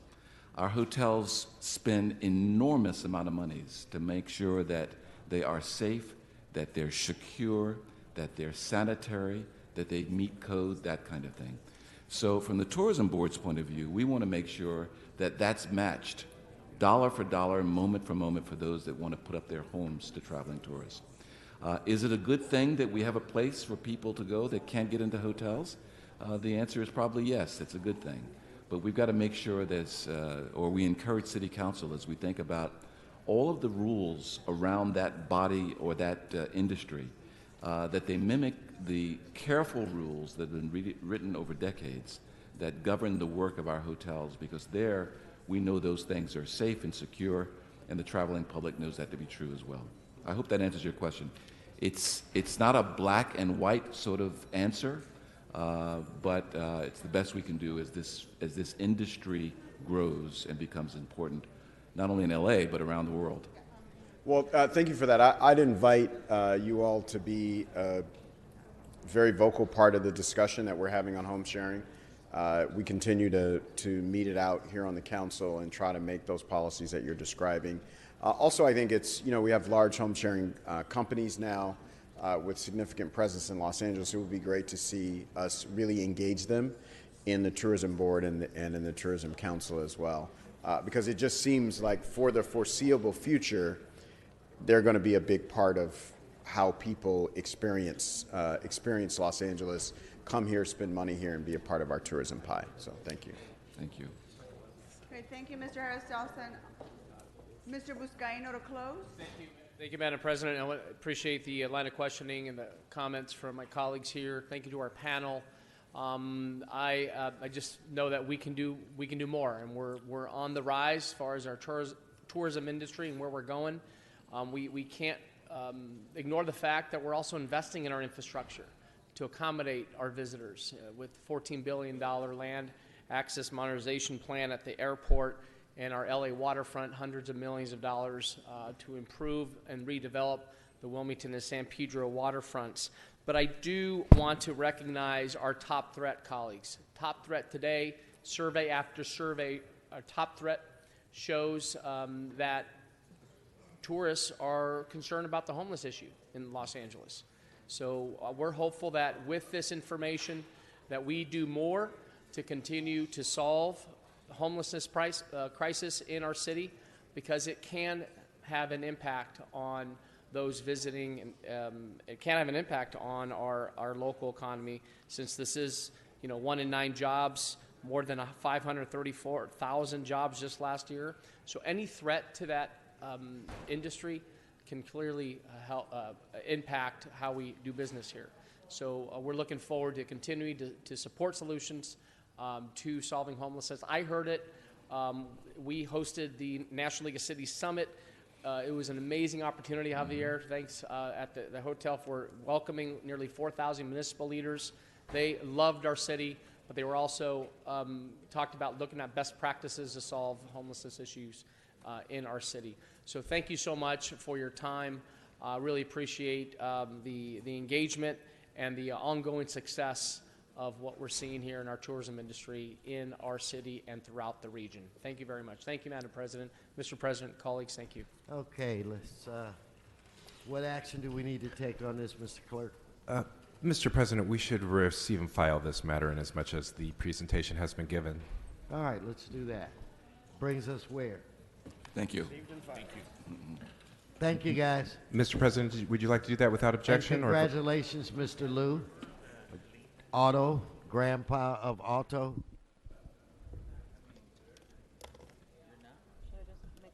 Mr. Clerk, you said?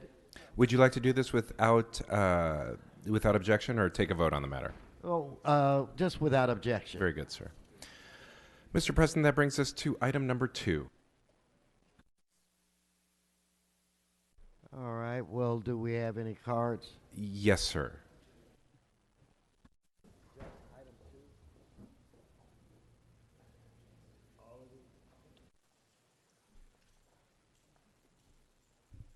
Okay, Kevin Jaquet, or Jaquette, Patricia Whitson, and Balana, please come forward and identify yourself. And Mr. President, while they're making their way up, if I may, there has been a special one that's been circulated and is before council. Okay, well, okay. Yes. I'm Kevin Jaquette. Go ahead, sir. For the past, Speak into the mic, if you would. for more than 20 years, I've been harassed by the city because they say that weeds, trash, rubbish is on my property. In 1996, I did a remodel on my house, and the extra wood and whatnot that comes from a remodel was placed on the city's property. I started receiving these letters then. Once it was over, I cleared the property. I bought that property from the city. I cemented the property so that no weeds or trash or anything could be put on that property, but I still keep getting harassed by the city with these letters to clean property, and I have pictures of the property completely cemented. I need to know what can I do to clear that.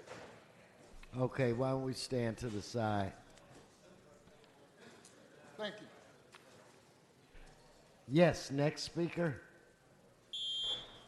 Could we help with the handheld mic? Yes, ma'am. Thank you for this opportunity. My name again is Patricia Whitson. I'm an ordained minister and I'm a missionary that just flew in from overseas, West Africa. I brought back with me my daughter, who is 2-year-old mentality. She's 22 years old, but she's a regional client. Unfortunately, as we flew in, I had a heart attack, but my destination was Los Angeles, California. I came in, and after 4 days of traveling from overseas and 4 days coming to LA, my beautiful state I love so much, I experienced the first bad experience of my daughter at Union Station. When we arrived on the train from the airport, she was abducted, kidnapped, and they found the abductors on the video. Miss Whitson, that is your time. Maybe I can have the sergeants, or we can have someone let her finish her statement to you, and if I could have the next speaker. What were you trying? Next speaker, please come forward. Okay. Thank you, ma'am.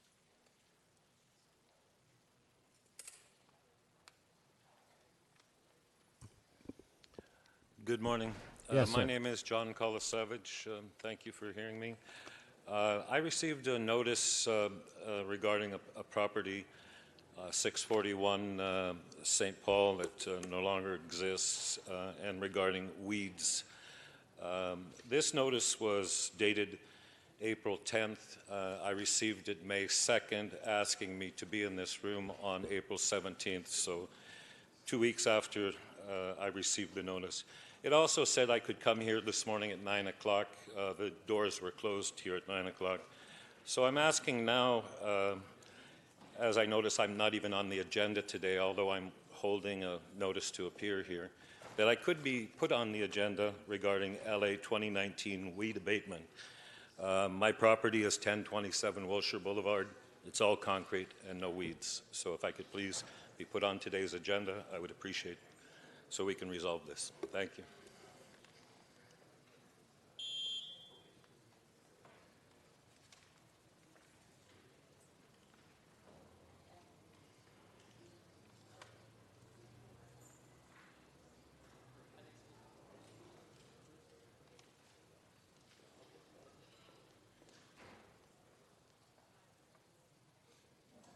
Do we have a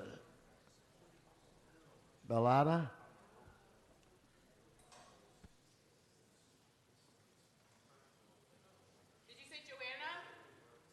No, I did not. Are you talking general public comment? I'm going to call you in a minute. Okay, on this item, let's open the roll, close the roll, tabulate the vote. 12 ayes. Okay, where are we now? Mr. President, that brings us back to general public comment, or we do have the special one.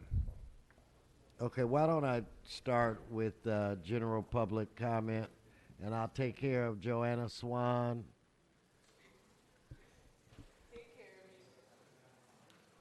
Tyrone Floyd, Alexander Hack.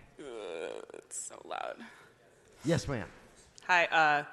Just quickly going back to that nice video, Happy Tourism Week. It's ironic because the Hotel Irwin was actually protested multiple times for calling LAPD on some comrades of mine who happen to be African American and renting a room there. So actually, tourism is not safe for all residents or visitors of hotels. Furthermore, it's interesting that you've actually increased hotel units in the past couple years. Let's talk priorities. It really reveals your lack of moral fiber or spiritual courage in a housing and homelessness crisis. We're more interested in bringing random rich people to our city than taking care of the over 55,000, and maybe more this year, I guess we'll see this month, people who are living on the streets and dying on the streets.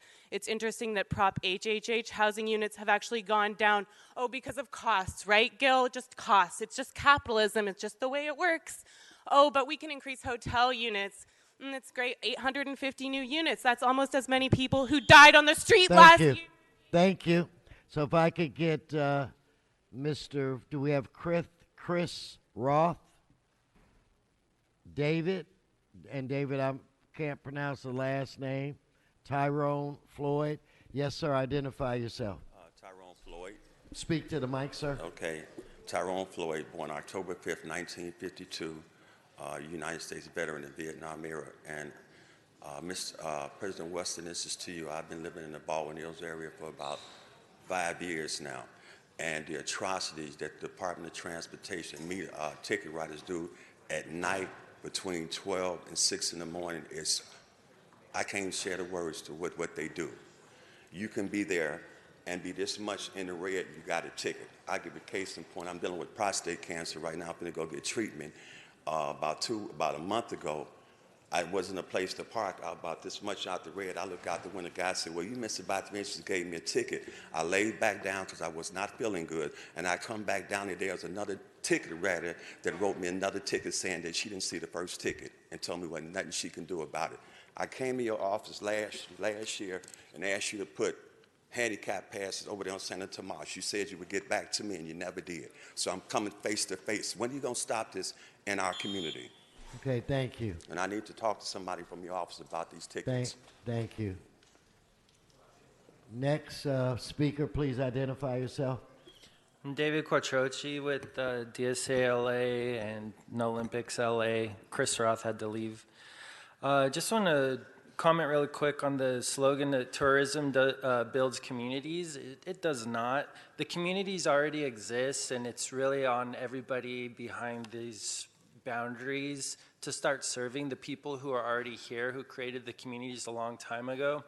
I know you're all checked out, but I just want this to go on the record here. If Los Angeles is welcome to everybody, what about the people who already live here? The vendors and people who sell food on the street that were shown in the video, there are signs down the street saying that they can't do the same thing next to Union Station where this poor woman's daughter was abducted. We need to start looking at what's going on right down the street from us. There are activists and advocates doing just that right now, but the answering to money constantly and concerns over tourism for the Olympics, like the $7 billion just set aside, is not the answer. Thank you. So if I can get Alexandra Hack, Agnes Harris, Jeremiah Gordon. Jeremiah Gordon, Agnes, please come forward.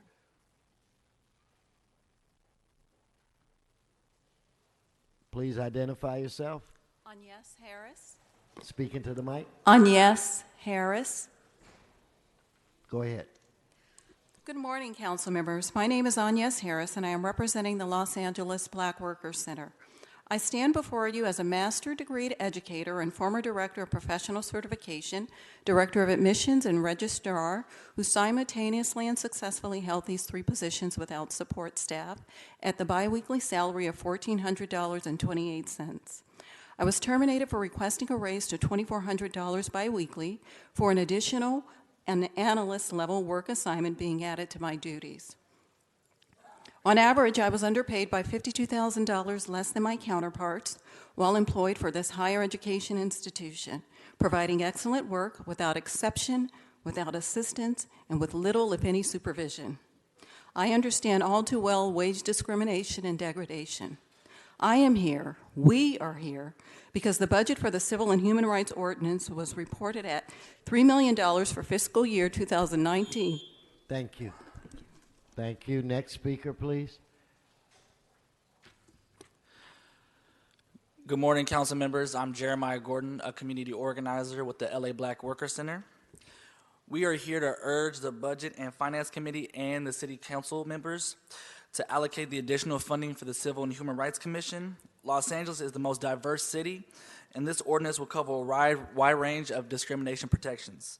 We support the $3 million budget because this budget will cover 25 positions, including commissioners, investigators, and city attorneys. This budget includes funding for community outreach and education to our communities. Again, I urge you to allocate additional funding for the Civil and Human Rights Commission. Thank you. Thank you, sir. Alexandra Hack. Okay, Madam, Mr. Clerk, that concludes general public comment. That brings us where? Mr. President, that brings us to special one. I believe the council member, the maker of the motion, will speak to the findings. Okay, Mr. Koretz. Thank you, Mr. President. I have a special one today, which was just brought to our attention, that a bill that will cause great environmental harm, SB 386, is unexpectedly being shoved through the state Senate and could be heard on the floor tomorrow, so I ask for a vote today. The state's landmark climate change legislation is under assault from utilities and water districts in the Central Valley. SB 100, which requires 100% renewable energy in the state of California by 2045, has been wildly heralded around the world and is already being emulated with laws in states including Washington and New Mexico, with others following. SB 386 has been introduced to try and create exemptions in SB 100 so that utilities with dams can, instead of ramping up their renewable energy use like the rest of the state, count as renewable their hydropower dams. This is completely unnecessary, as SB 100 already provides regulatory relief if compliance would add a significant burden to ratepayers. What this does instead is add a significant burden to other ratepayers around the state who should all be sharing the costs, and it's a first step in completely dialing back SB 100. We must protect and encourage strong and bold climate leadership and not allow it to be weakened. So I ask for your vote today, and I urge your support for both the findings and the adoption of this measure. Okay, well, let's vote on the findings. Let's open the roll, close the roll, tabulate the vote. 11 ayes. And sergeants, if you could let Mr. Previn come through. Mr. Previn?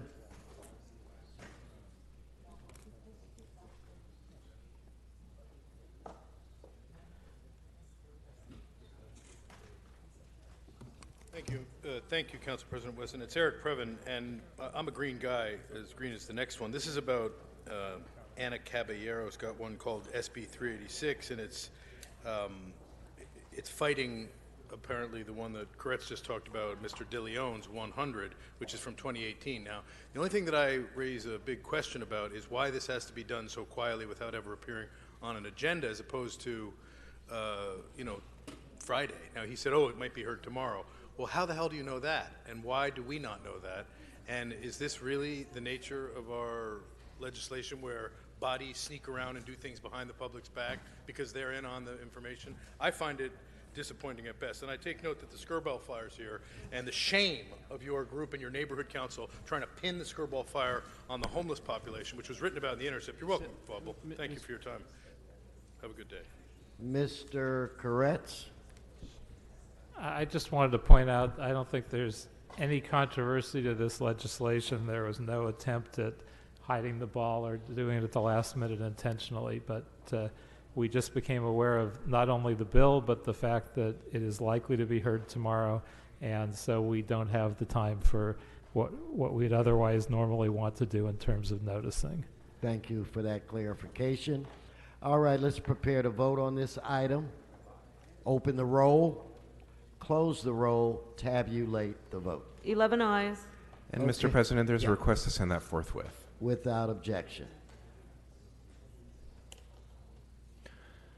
And I'm told that we should send item 16 forthwith as well. Very well, sir. Okay, what's before this body? Mr. President, Council has motions for posting and referral. They are posted, they are referred. The desk is clear. Okay, announcements, members. Mr. Harris Dawson? Thank you so much, Mr. Chair. I'd like to ask our CD8 team to join me as we recognize another departure from our office, Ms. Eunice Camacho, and we want to congratulate for her outstanding and dedicated work to Council District 8.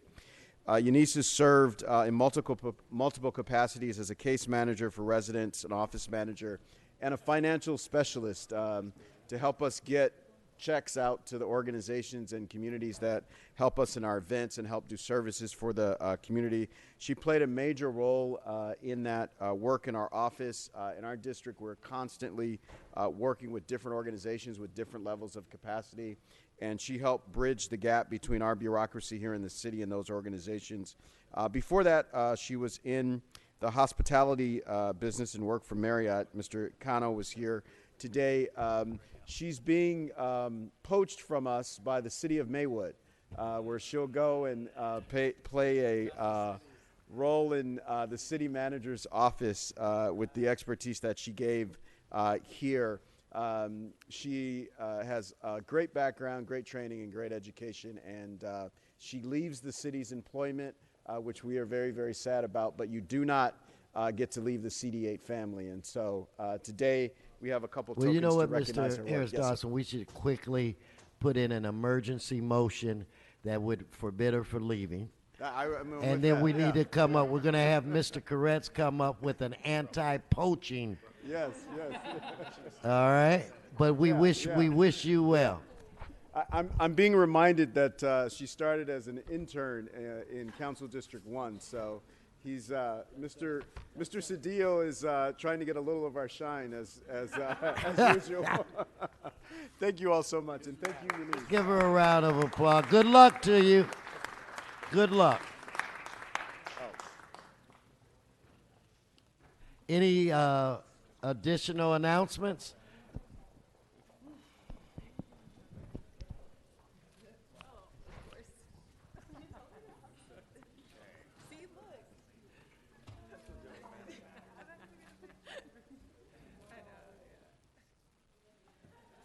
Okay, if we could all rise for adjourning motions, if all present would please rise.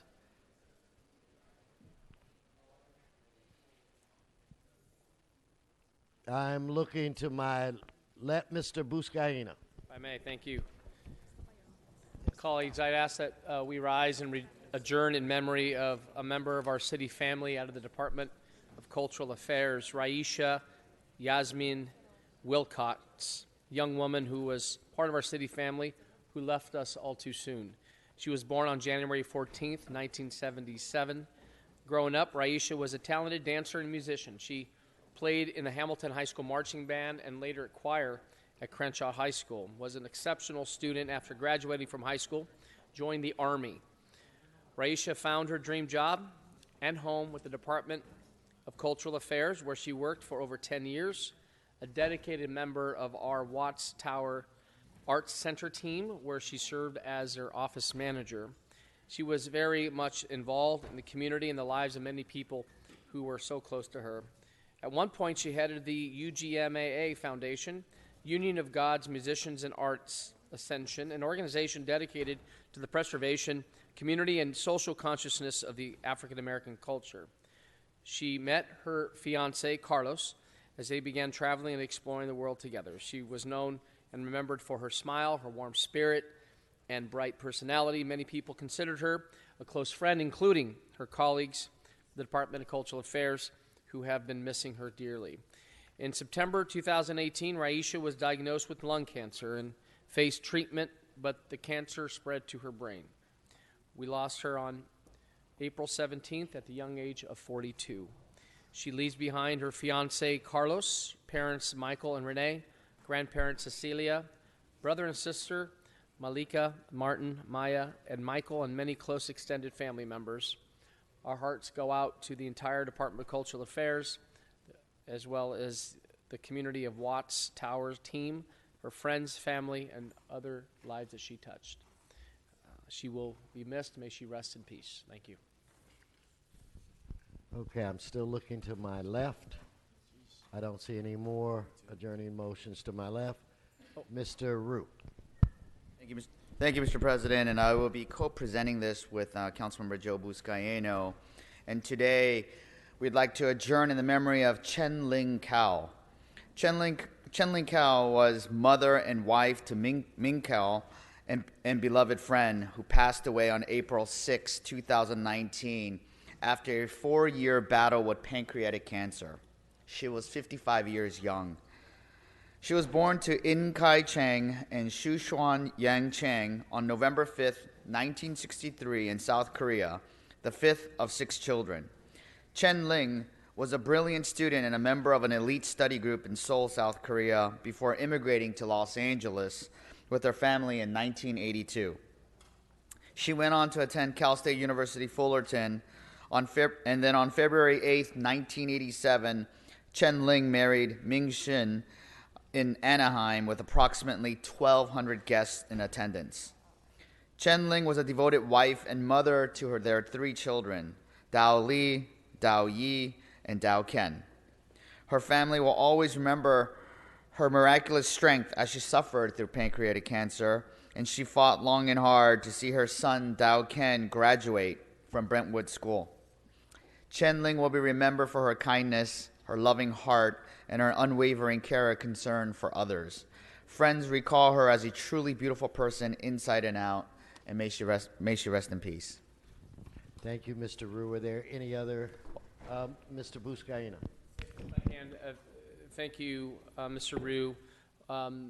David and I had the honor of being a part of the service on that April 20th for Chen, and it was the service was surrounded by so much love and faith and support of Ming and his kids. And David, you did mention how she was able to see her son graduate. Now, she was her dream prior to departing from this world to see Dao Ken graduate, and she was so weak, so Ming called the principal at Brentwood High School, and the principal made the arrangement to have the graduating class come to the house because she was so weak, to be able to see Dao Ken graduate high school. And that was just such a touching moment during the service. And her beautiful daughters, Dao Yi and Dao Li, who share stories of a loving a wife that she was, and a loving mother, and a loving friend. And she was so active in her kids' lives at school. So just our hearts and thoughts and prayers continue to go out to Ming and his kids, and may she rest in peace. Thank you. All right. Any other adjourning motions? Members, we now need to, before we adjourn, vote on reconsideration of item 1D. If we could open the roll, close the roll, tabulate the vote. 11 ayes. Okay, now let's vote on it as amended. And, Mr. President, there is an amending motion 1DA that has been circulated and is before council for its consideration. All right, so on that, let's open the roll, close the roll, tabulate the vote. 11 ayes. Thank you. Members, this meeting's adjourned.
I'm Dr. Shen. I'm acupuncturist and a herbal expert. When I was 18 years old, after graduate high school, I followed my grandfather to learn herbal medicine and acupuncture because less side effect and it works better, and more people like herbal and acupuncture. The TC herbs in the house, we offer about 1,000 different herbs, shipping from the port of Los Angeles, imported from China. Some herb is for the relieve the pain. Some herbal for the like a detox. This ginseng is improve the body energy, enhance your immune systems. Raspberry is good for the cardio